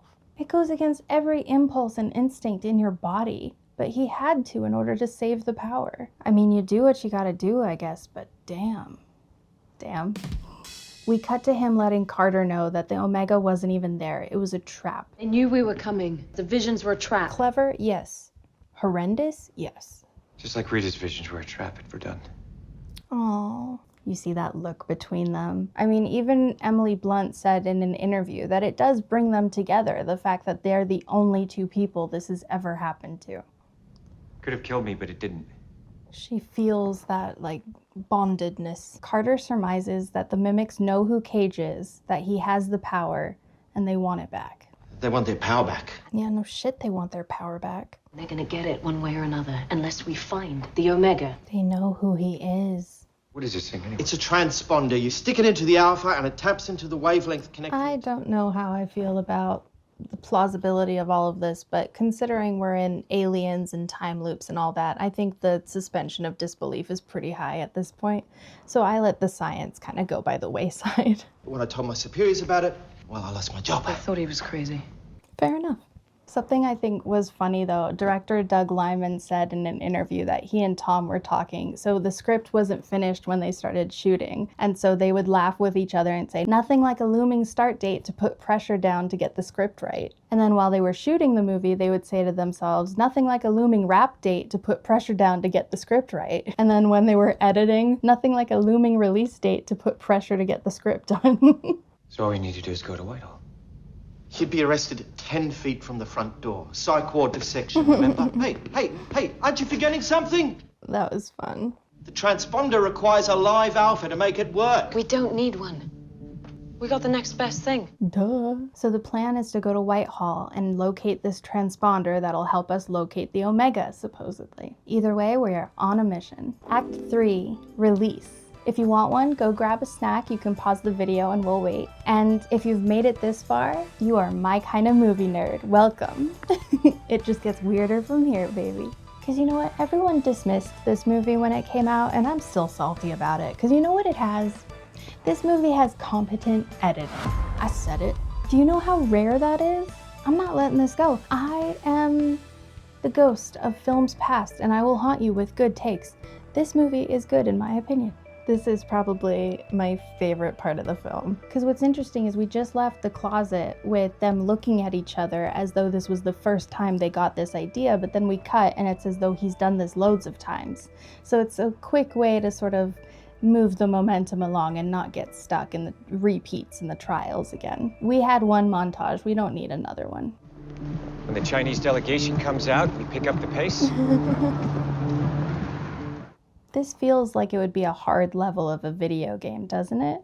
See, Edge of Tomorrow is one of the best video game movies ever made, but it's not based on an adaptation of a video game. It more just understands the feeling you get while playing one. The time loop genre pretty much exploded after Groundhog Day and then died down again and then came back with Source Code, Edge of Tomorrow, Happy Death Day, Roman Doll, Palm Springs. There's more, I'm sure. Let's face it, we're obsessed with do-overs because we ruined the climate, broke the economy, and everything's awful. Anyway, great movie. This guy with the yellow armband always recognizes you, so just keep your head down and stay to my right. It's sort of a fun exploration into what being in a time loop would mean. Because you see, the first act is long because we're learning with the character. It's training the audience. By the second act, the movie can abbreviate. It shows us one death and we know there were 50 more. It respects the viewer's intelligence and it's really efficient storytelling. Awesome. Checkpoint 1. Nicely done. This is one of my favorite parts of the movie. I just think this scene and all of the blocking is so fun and well done. That symmetry is gorgeous. Go. He's got it down to the timing. Holy hell. Tom Cruise is 5'7". Emily Blunt is 5'7". Occasionally, the film uses camera angles to make him appear taller. I'm not saying it's insecure. I guess I am. It's giving insecure. This looks like a hostage situation. Just know, like, every single moment that is perfectly timed here means that they messed up in another timeline before having to learn that lesson. This is fun. I don't know how long they rehearsed for this particular scene, but it's so good. Turn. Okay, keep walking. Just straight ahead. It's so fun. This feels like a heist movie now, don't you think? I've asked not to be disturbed. This had better be critical. Fate of mankind? Critical enough? Well, shit. Trivia time! Director Doug Liman is also known for helping launch what major action franchise? Is it A, John Wick, B, The Bourne Identity, C, Mad Max Fury Road, or D, Mission Impossible? The answer is B, The Bourne Identity. That movie changed action filmmaking in the 2000s. It was all handheld, very gritty. They had more grounded combat, more handheld camera, and a lot more chaos that felt physical rather than overly polished. And you can feel traces of it here too, especially I think when the tension is high. Okay, with that, back to the movie. I believe what I'm seeing. I've had more than my share of that. Sit down, General. Stay away from the desk. Can you imagine what this dude is feeling? He had this man stripped of rank and power and like dragged out of his office. Hours later, here he is with the freaking Angel of Verdun. What? I'd take her very seriously if I were you. She's pretty good with that thing. That's what she said. We meet up once again with our good old friend, the General. Go to the General and save some time. I have to hand it to you, Major. When you left this office today, I never imagined you'd be back, let alone with my most decorated soldier. He left the office that day? I always thought it was the next day, but I guess that makes sense when he wakes up later. Anyway. I'm going to tell you a story, General, and first it's going to sound ridiculous, but the longer I talk, the more rational it's going to appear. Tell him you call back. Wow. So this is a callback to the line from earlier when he's trying to convince Sergeant Farrell. And of course, we know how that ended. Not very well. And so we as an audience are tensing right here because we know there is a very microscopic chance that this goes well. Tell who? Major General Beaumont calling from Halifax. His plane's just been delayed. Bad weather. He basically predicts who's on the phone and what they're going to say. Thank you, Bones. I'll call you back. Creepy. Tomorrow's invasion is a slaughter. I'm dead within 5 minutes of landing on that beach, along with every other soldier you are sending. If you're watching this close to midnight and you're procrastinating on something, hello, welcome. We all avoid stuff here. I'm currently avoiding editing this video. Anyway, what's yours? Tell me in the comments. This is your reset point. If you're procrastinating, pause the video and come back another time and get to work. That's because the enemy knows we're coming. How do I know this? Before I died, I killed a mimic, only this one was different. This sequence is so fun. You can tell just by his words that he's said this speech several times. It passed something on to me in my blood. Now I live the same day over and over again, just like they do. Just like Sergeant Vertasky at Verdun. That sounds crazy. Tell your secretary everything's fine. Beg your pardon? Have you ever noticed that some days feel like Edge of Tomorrow and not in a good way? What would be in a good way? She typed up those orders for you to authorize, but she left out the ones referring to the fuel dump at Greenwich. So then he does this creepy cold reading impression on the secretary, proving himself to the general, basically, through his powers. Your name is Iris. The general quietly pulled some strings, stationed your only son in Australia as far from the war as possible. Tell the general his dinner's just been canceled. The call came in just now. Every time I watch this, I find a new inflection or a new facial movement that just captivates me. Your dinner was cancelled. You forgot the fuel dump. Thank you, Iris. That'll be all. She's weirded out, like, I'm gonna get away from you. Why does he just have a bunch of empty bars behind him?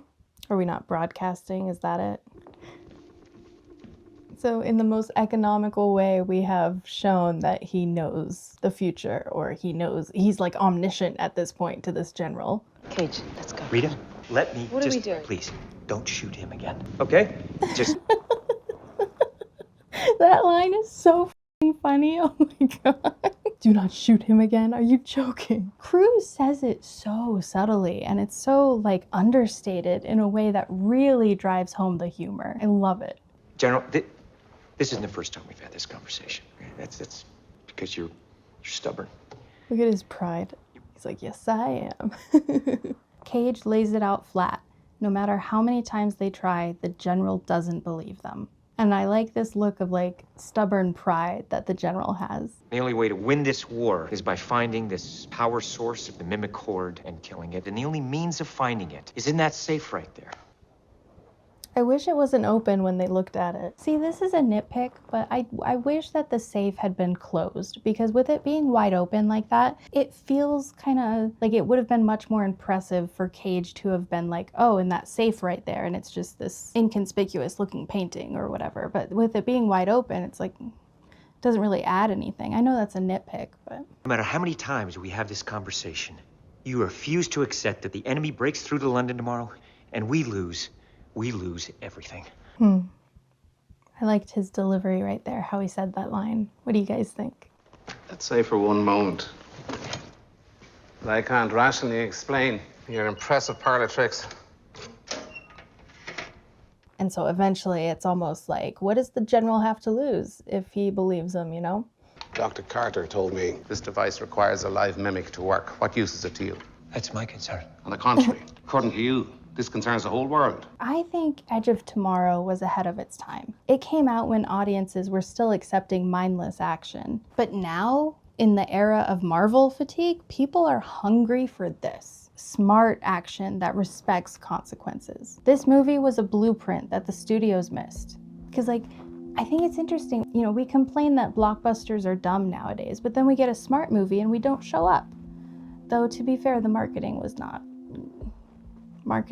good. But the Transformers movie that came out that summer, the same summer, made $1 billion with a B. Like, we get the cinema we deserve. We say we want better, but we pay for worse. That was kind of a tangent. So we get this moment, which is not only surprising for the audience, but Cage.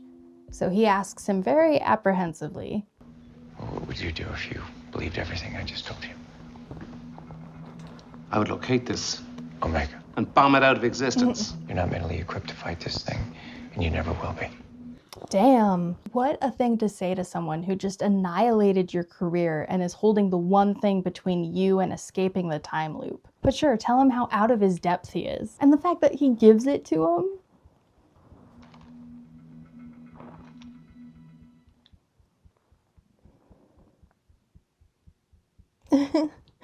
This is different. But okay, if you consider this scene from his point of view, this is nothing short of genius. He hands them the transponder, but then he has the MPs arrest them outside. So he knows if they really are in a loop, they'll just redo it and evade the MPs outside.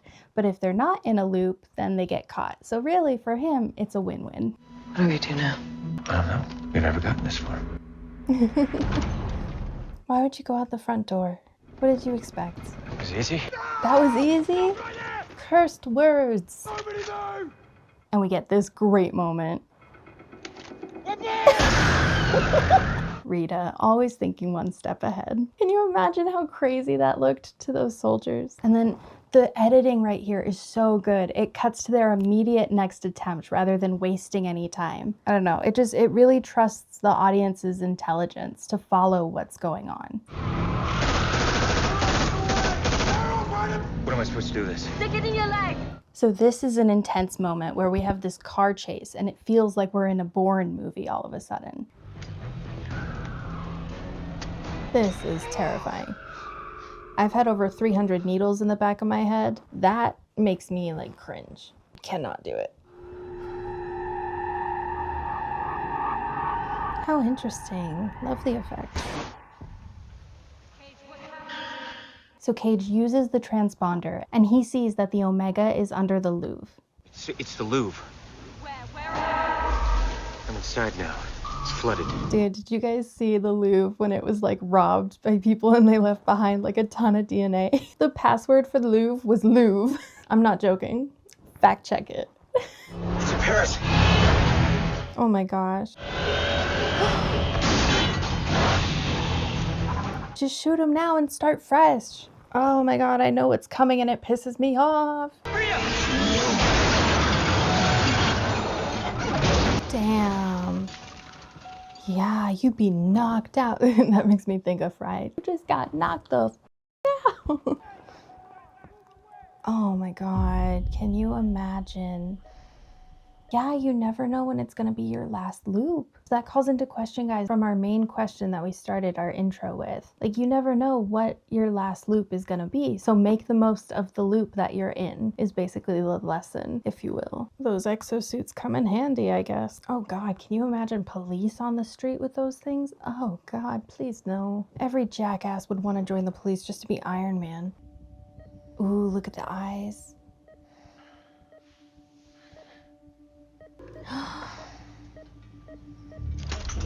I like that you hear the beeping go up. So many films, they do not, like the character will be freaking out and you'll hear the heart monitor and it'll be level. It just annoys me. So I like that you heard him like beep, beep, beep, beep.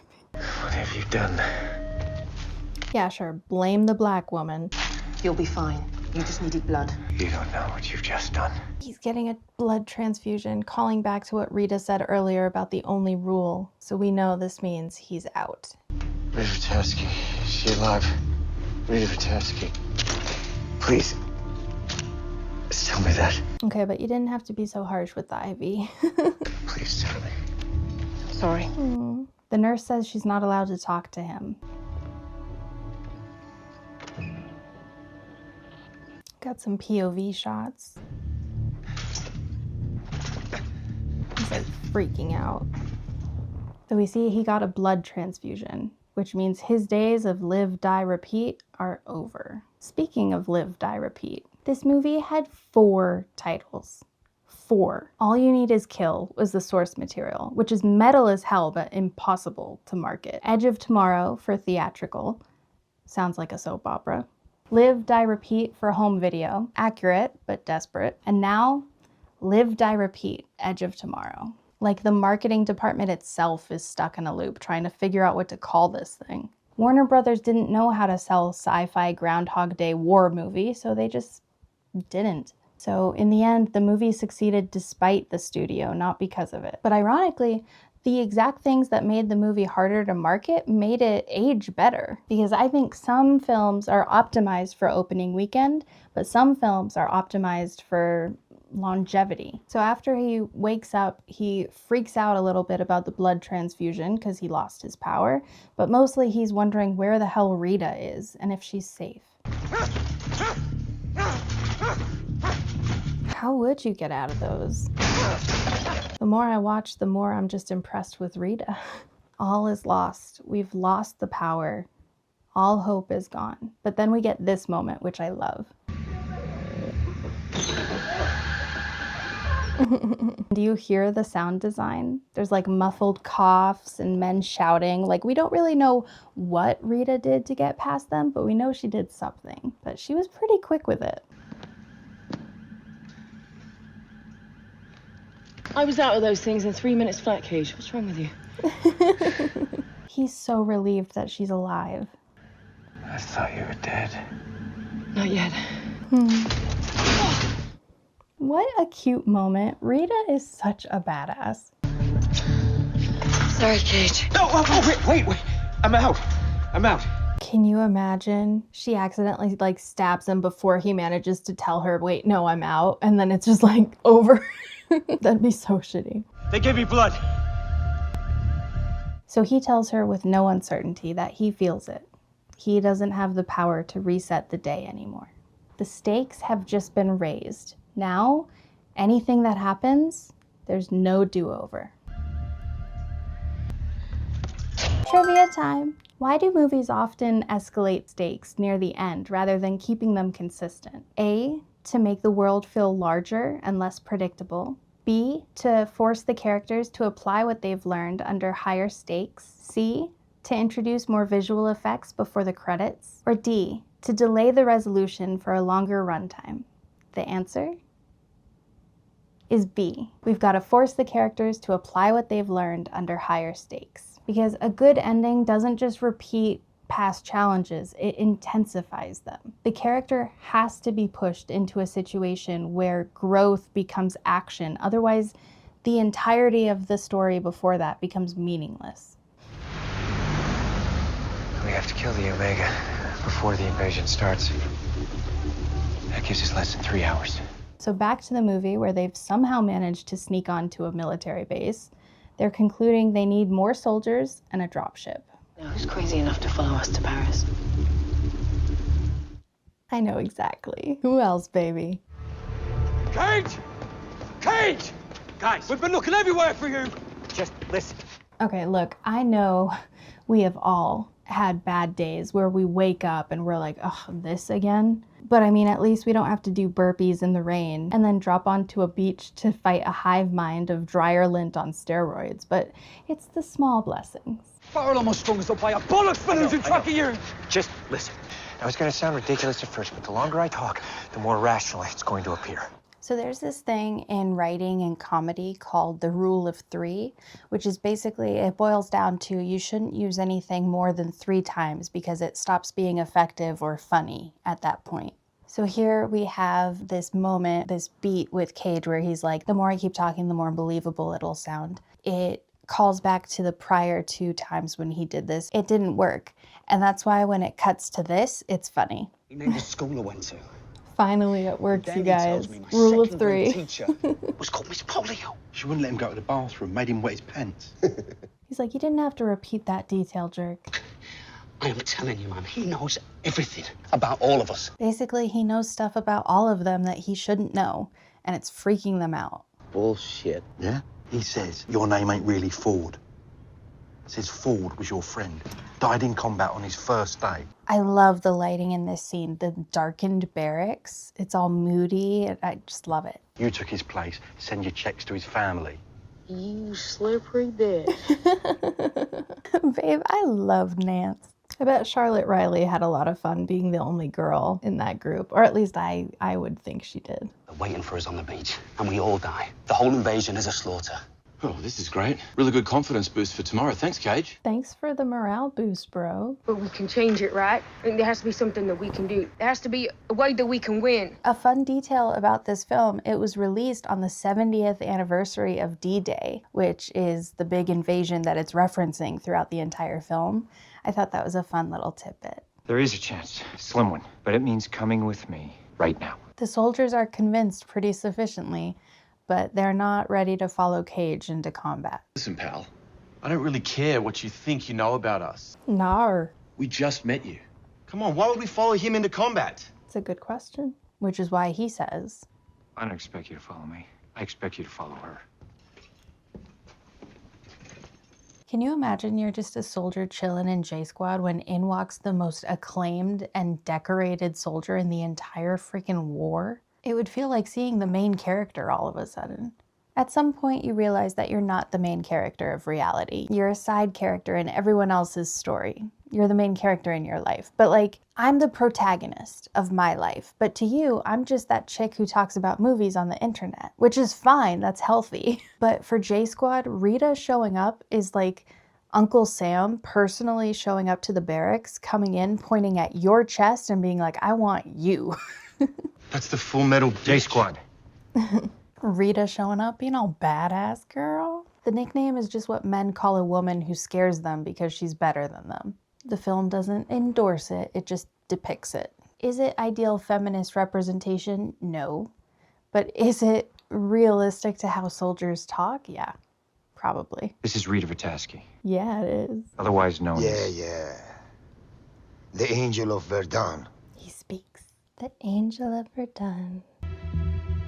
Okay. She's like, this will have to do.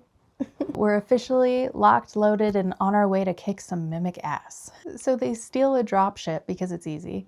I've lost count of how many dropships I've commandeered over the years. I'm just kidding. How do they get the clearance to take off? I have so many questions. Wouldn't there be so many more people like aware of their exit right away? Where's J Squad? Saving the goddamn world, baby. Yeah.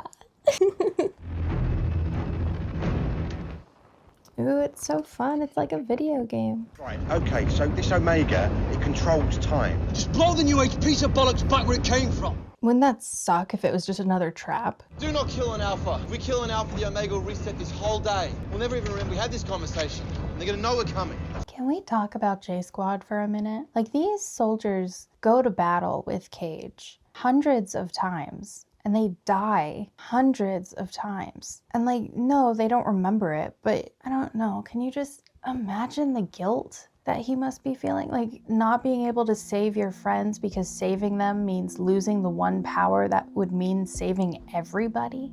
Ugh. And then after he lost the power, to then have to like convince them to join you on what might end up to be like a suicide mission?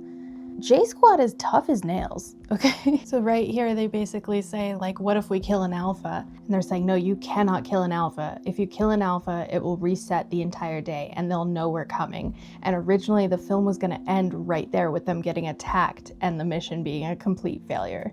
Luckily, we got the ending we got, which I think, given how exhausting time loop movies are in general, I think it was the right choice. But just know, if you're rewatching this movie, you're experiencing the loop. You're Cage. You're noticing things that you missed. You appreciate different moments. The film rewards repetition because it's about repetition. So what am I supposed to do if one of those Alphas is about to kill me? You take a hit for the team. Damn, what a thing to hear. Can you imagine? When we're on the ground, there's not going to be a lot of time before they know we're there. I love this look between them. Cage tries to talk to Rita, saying it'll be pretty dangerous and he'll need eyes up here, saying she should stay on the dropship because the enemy's gonna attack pretty immediately once they get there. This was his last attempt at saving her, to try and spare her because he can't stand the thought of losing her. But she's stubborn. We're gonna need eyes up here. I'm going in, Cage. She's like, stop trying to protect me. This is war, and I'm a soldier. 30 seconds till contact. And we get our first moments of tension.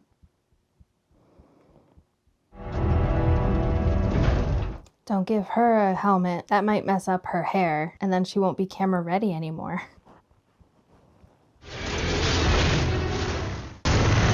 So naturally they get attacked. Yeah, I mean, if the Omega is that important, they're gonna fortify the hell out of it. Seems to me a giant spotlight wouldn't be super advantageous when trying to pull off a sneak attack, but you do you, boo. Get it. Oh my God. This movie came out in 2014, which is peak Tom Cruise is weird, but he's still watchable era. Nowadays, we're in Tom Cruise is definitely weird, but Top Gun Maverick slapped, so I don't know how to handle these feelings I'm having era. It made $370 million worldwide, but sure, let's call it a flop because America didn't show up. American exceptionalism is exhausting. The rest of the world liked it. Maybe the problem isn't the movie, maybe it's your attitude, America. America. Drop! Guys, they know we're coming, man! Drop!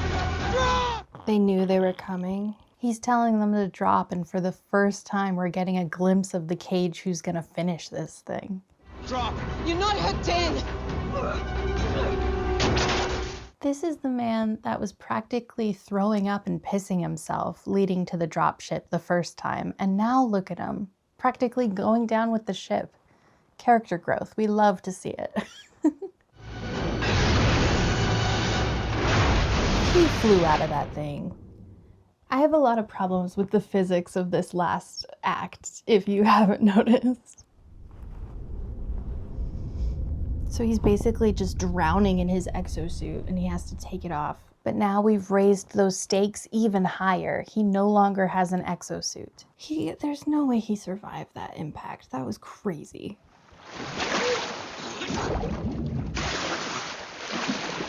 But it just makes you wonder, like, how are the rest of J Squad doing? How scary.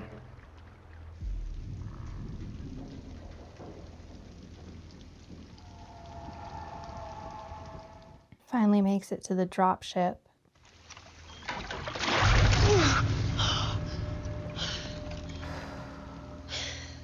What took you so long? What a woman. This woman who's ahead of him and stronger than him and much less sentimental than him. And at first she almost looks at him like a tool. He is a tool. And then she comes to see him almost, dare I say it, as an equal eventually. And it's just really fascinating to see that journey, in my opinion. Griff can't even walk with 3 men down? Come on. Look, we're running out of time. Collect your ammo. So let's take a second to send some thoughts and prayers to the J Squad members who were lost. Griff has only got half a magazine left and he can hardly move. I thought you could see the future. I haven't lived this day. I don't know what's gonna happen. I haven't lived this day. I'm gonna start telling people that. There must be 1,000 mimics between us and that pyramid. So what we're gonna do, just walk up to the front door, is that it? If we stay here, we die. Yeah? We'll never get through. That's no reason not to go. Like, what are the options at that point? We could. And that ship will never fly. Who said anything about flying? It just needs to get us across there with speed. If the engines are still running, we could steer it with the power levers. I might not include all of this because it's just them killing aliens and racing to the Louvre, but we get this part. Skinner, clear path. Damn. But notice how Cage needs J Squad and Rita to complete the mission. Like, sometimes in life, it's okay to ask for help. We gotta go! Come on! So they eventually get the dropship working and they clear a path to take off. I'm not gonna be any good in there, mate. Let me buy you some time. What a hero. These two, I get emotional right here. Don't make fun of me. Don't wait for us! Skinner! Griff, come on! We're good to go. Where are they? Where's Skinner and Like, how many buddies during war had this experience? And can you imagine you have this experience with your buddy during war and you get to the other side, whatever's after death, and you're just like, man, that was crazy. But we went out together. I'll see you in the next life. Yeah, you will. How scary. Oh, they're so gross looking. Oh my goodness. They're coming, Kate. That's terrifying. Oh my God. Reload. Shut up. Oh no.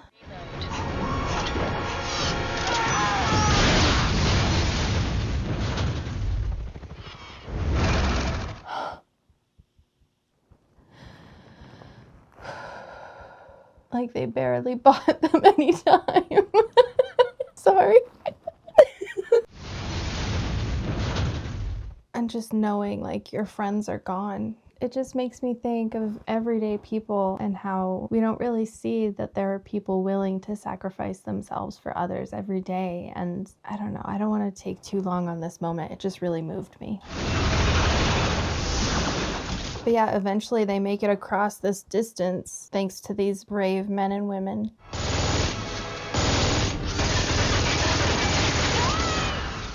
almost look incomprehensible.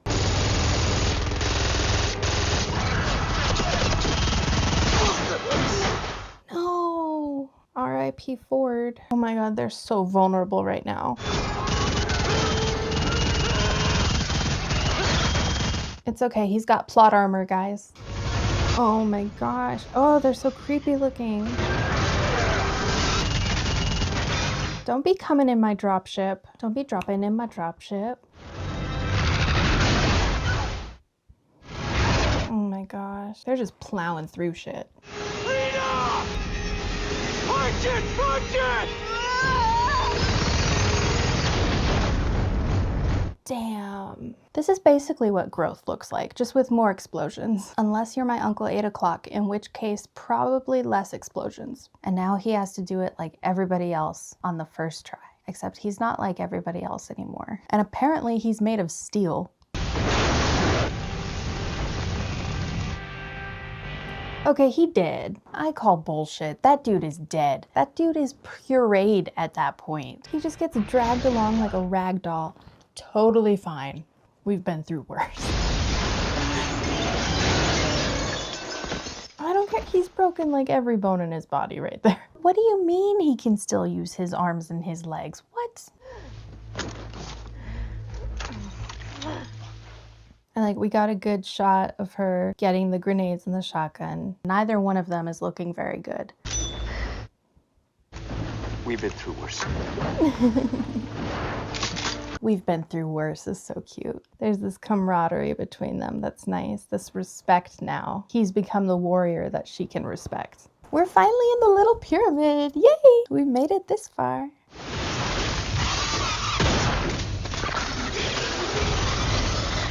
There's so many. Oh my God, there's so many. There is a difference though between this and like Michael Bay physics. Like this filmmaking, you gotta remember that Doug Liman, he knows how to make combat hurt. So this is like, you will feel every bruise filmmaking.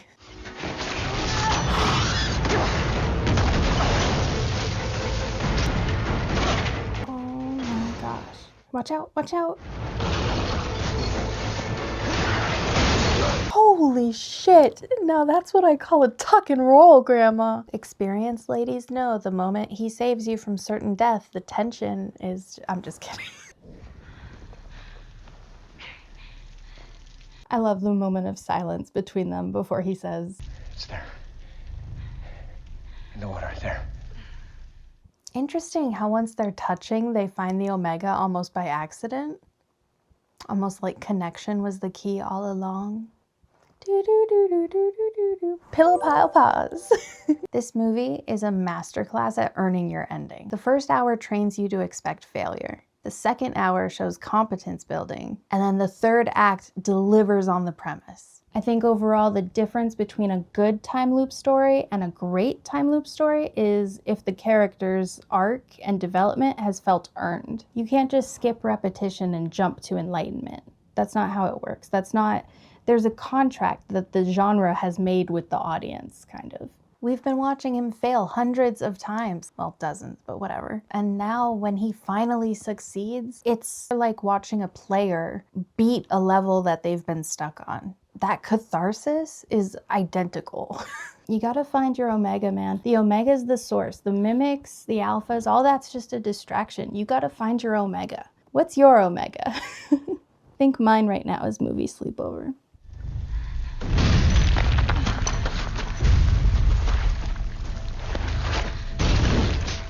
I love that they go to the Louvre and they just so happen to find the Omega immediately. I go to the Louvre and I can't find the bathroom for anything.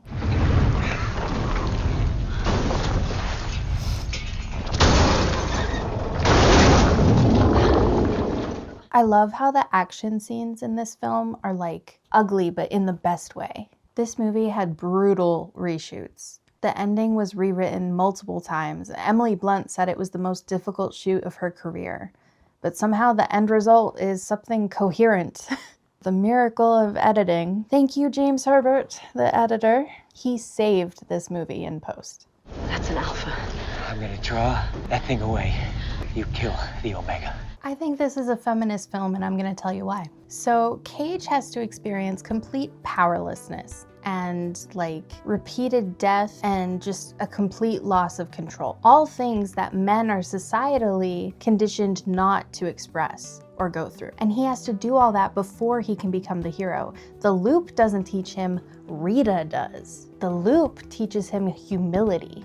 So he ends up not winning through brute force, but rather through like pattern recognition and strategy and collaboration. That's the matriarchy in motion, baby. You'll notice this in Groundhog Day and Happy Death Day and others. Time loop movies are always about transformation. The aliens and the war are irrelevant. The real question is, how many times do you have to die before you learn to live for something other than yourself?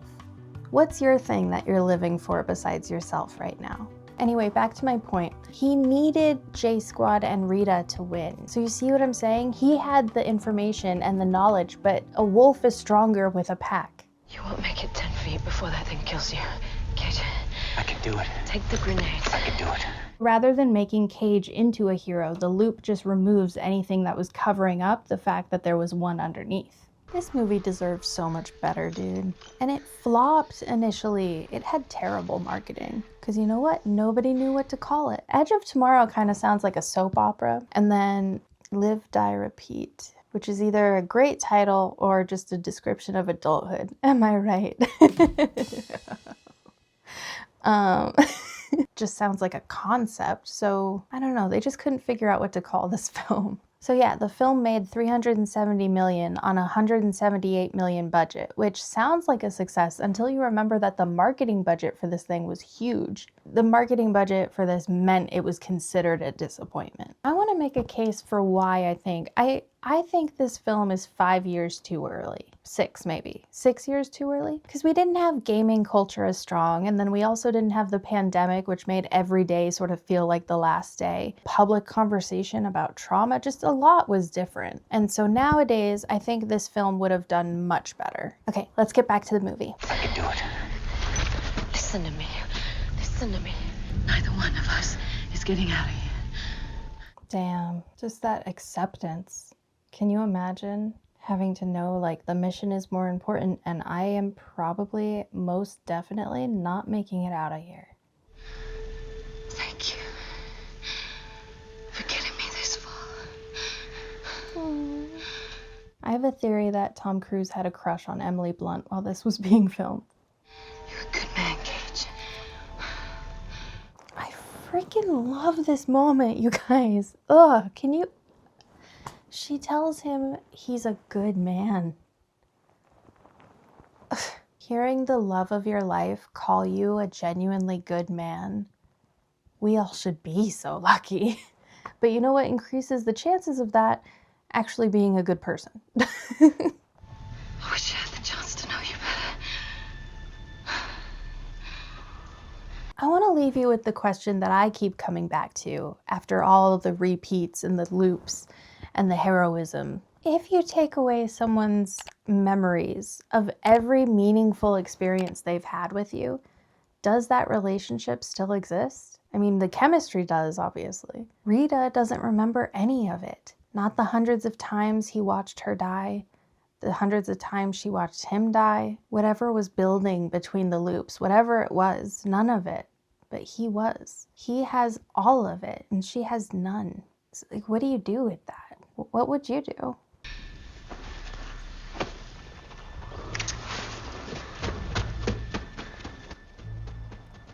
This moment is so fun to me. You can kind of feel her inching towards him the entire scene.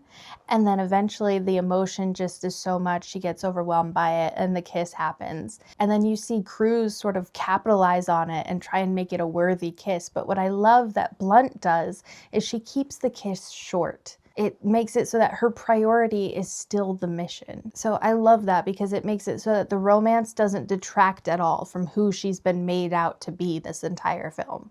This is what happens when you give a sci-fi concept to people who understand emotional stakes. Run, bitch!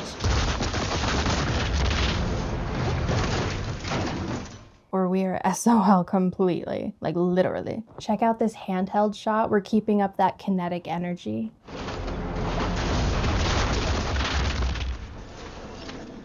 We get the most terrifying game of hide and seek ever played, where Rita lures away this alpha. Oh my God. But eventually, where is it? Ew, it found her. And here's where our soap opera gets devastating. He can feel that she's gone after hearing that. Did you see that? Oh my God, it like ripped her apart. And watch how it like takes a second before that realization really clicks. And then the weight of mortality that we haven't really acknowledged just sits there, basically. Ugh, it's a moment. Every other time he's lost her, he could try again. This time, it's permanent. Look at his face. He's losing her for real. But the mission isn't complete, so he has to charge ahead. So he dives in the water. And he immediately hits a blockage. So let's think about that. Even when you are so close to your goal that all you need to do is literally just go with gravity, you could still hit a block. It doesn't mean you need to stop swimming.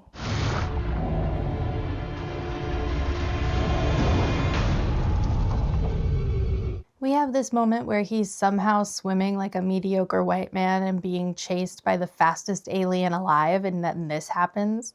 Just drop it at that point. Okay, he is. But in a moment of genius, oh my gosh.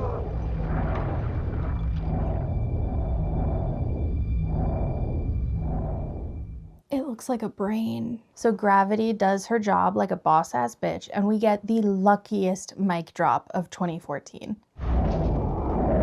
Oh my gosh, that was lucky. Looky, I got hooky.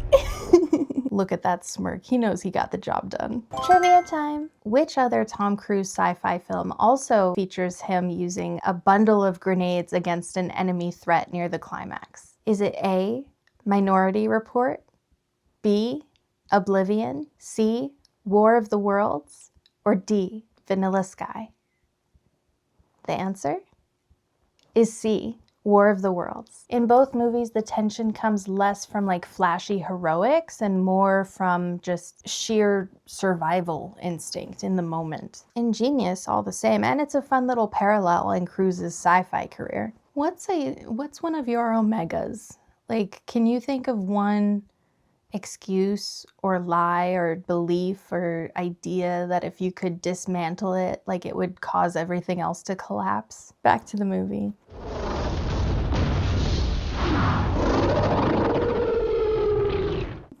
Biatch! Bye! Ooh. All the mimics short circuit all at once.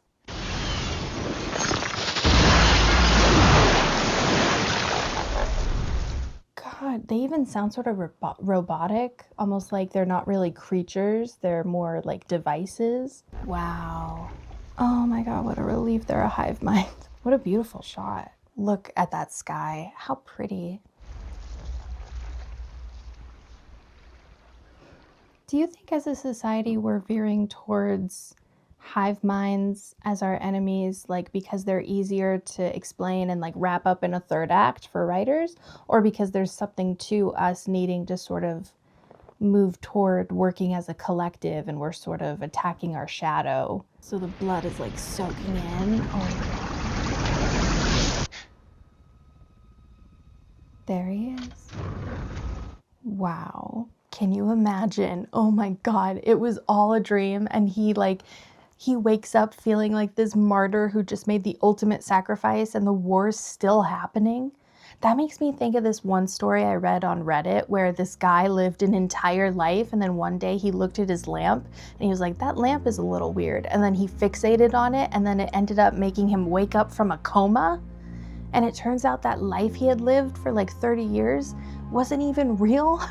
And he had been in a coma the entire time. He had to wake up and grieve an entire family he didn't even have. Can you imagine? I trust my brain would pull some bullshit like that. Crazy story. Anyway. Big Ben, that was a good shot. So we have victory bells ringing. What a relief. Oh my gosh.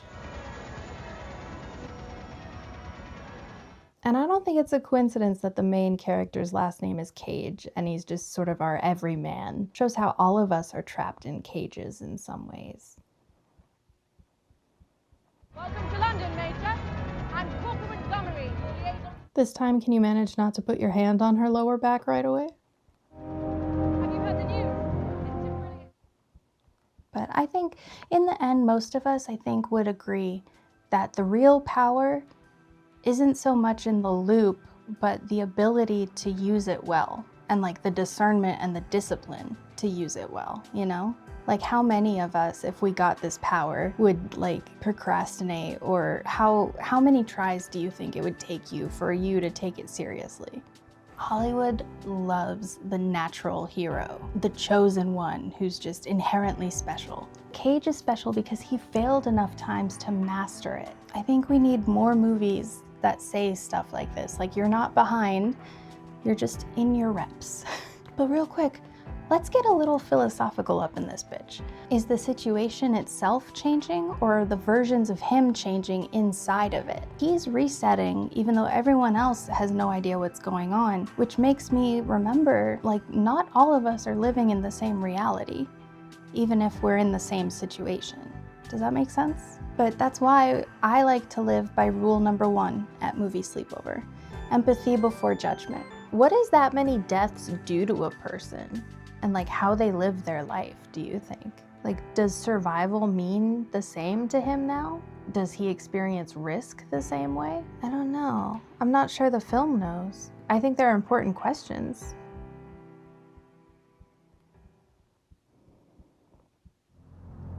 Just before sunrise this morning, a large surge of energy was detected in Paris. So we learned that there was a complete victory and they're moving across Europe without resistance. We do not know exactly what this signifies, but the result appears to be a total collapse of the enemy's capacity to fight. Notice how we're focusing so much on Cruz's expression, so we want that empathy, we want the audience to feel what he's feeling. Marching to claim a victory for ourselves, for our loved ones, for our countrymen, for the entire human race.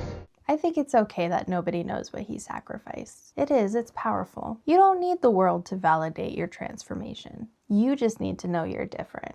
But yeah, imagine becoming your best self one day just with no witnesses, and one day they're just like, yeah, he just changed one day. It was really weird. He just got like way better. So in your opinion, does Cage come out the other side of this as the same person who went in? What are you? Sound off! I'm a warrior! What do warriors do? Kill! What are you gonna do?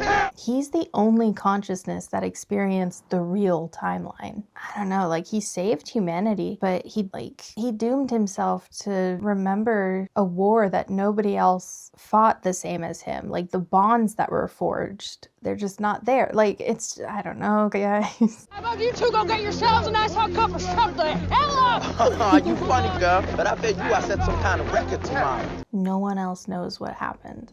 He wins the war, but he carries that cost alone. Here's the thing that gets me by the end about Cage. He's the most capable person in the room, and nobody's ever going to know that but him. He is the only person in the world who knows what was paid for that victory. So this victory kind of has the texture of this feeling of like you had 100 rehearsals and the final performance was great, but you never got to take a bow. This film denied him the most human thing about sacrifice, or the human thing to want about sacrifice, I guess, which is that someone knows that it happened. If you've ever been in a situation where you knew more than you were able or allowed to explain, this movie gets you.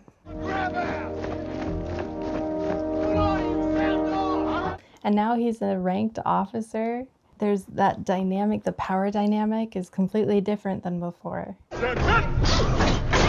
Everything just seems brighter. It's like we can breathe again. This moment is so good. He's entered this room countless times to side eyes and dirty looks, and now he's entering it and people are standing at attention. So now that the world is safe, he's got to make like Good Will Hunting and go see about a girl. And there's just something about a man in uniform. The fact that Cage has, across hundreds of loops, learned Rita in a way that she has not learned him at all and will never learn him. So now he just has a cornucopia of memories in his mind, and he just has to make this woman fall in love with him all over again. He has, in the most literal sense, loved her for longer than time allowed.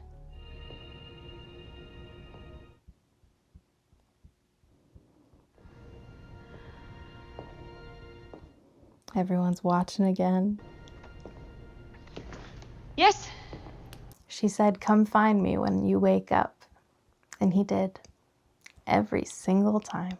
How would it feel to live hundreds of lives, but only one gets remembered by other people? Better yet, how would you feel knowing that you saved the world and not another soul is gonna know how or what happened? I mean, thank goodness Rita went through the loop so she understands it to an extent and can like comprehend what he's gonna tell her. I doubt she'd believe him without it.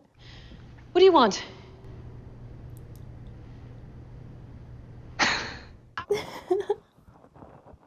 I love he has tears in his eyes. His face is almost like, you're not gonna believe this, but his eyes are like begging her to try. And if you've been watching with us since the beginning, you know why this hits so hard. But I mean, imagine that this random stranger comes up to you and just tells you the second strangest story you've heard in your life, but they also know your middle name and how you take your coffee. This is where I had to check myself, because why did my dumbass think it was romantic that he knew so much about her? I don't know, just without her past, that moment could have gone very poorly without a redo. This is one of my favorite movies, you guys. I'm a sucker for a good character arc. How do I personally feel about Edge of Tomorrow? Well, the alpha and omega, science, logic, whatever, doesn't really hold up under scrutiny, but... And the final act rushes a bit, which when filming this reaction, I didn't mind. And yes, it's frustrating that Rita doesn't get her own movie. She's just sidelined to mentor for some white guy's arc. But I don't know, the movie's good. It's not perfect, but it's good. But most of all, we can learn from it. And to me, if a film changes me in some way, it's a good movie. I look at movies as portals to understanding yourself and relationships and the world and life and our unprocessed shit, you know? I think if we listened, Edge of Tomorrow would have a lot to say. I don't know.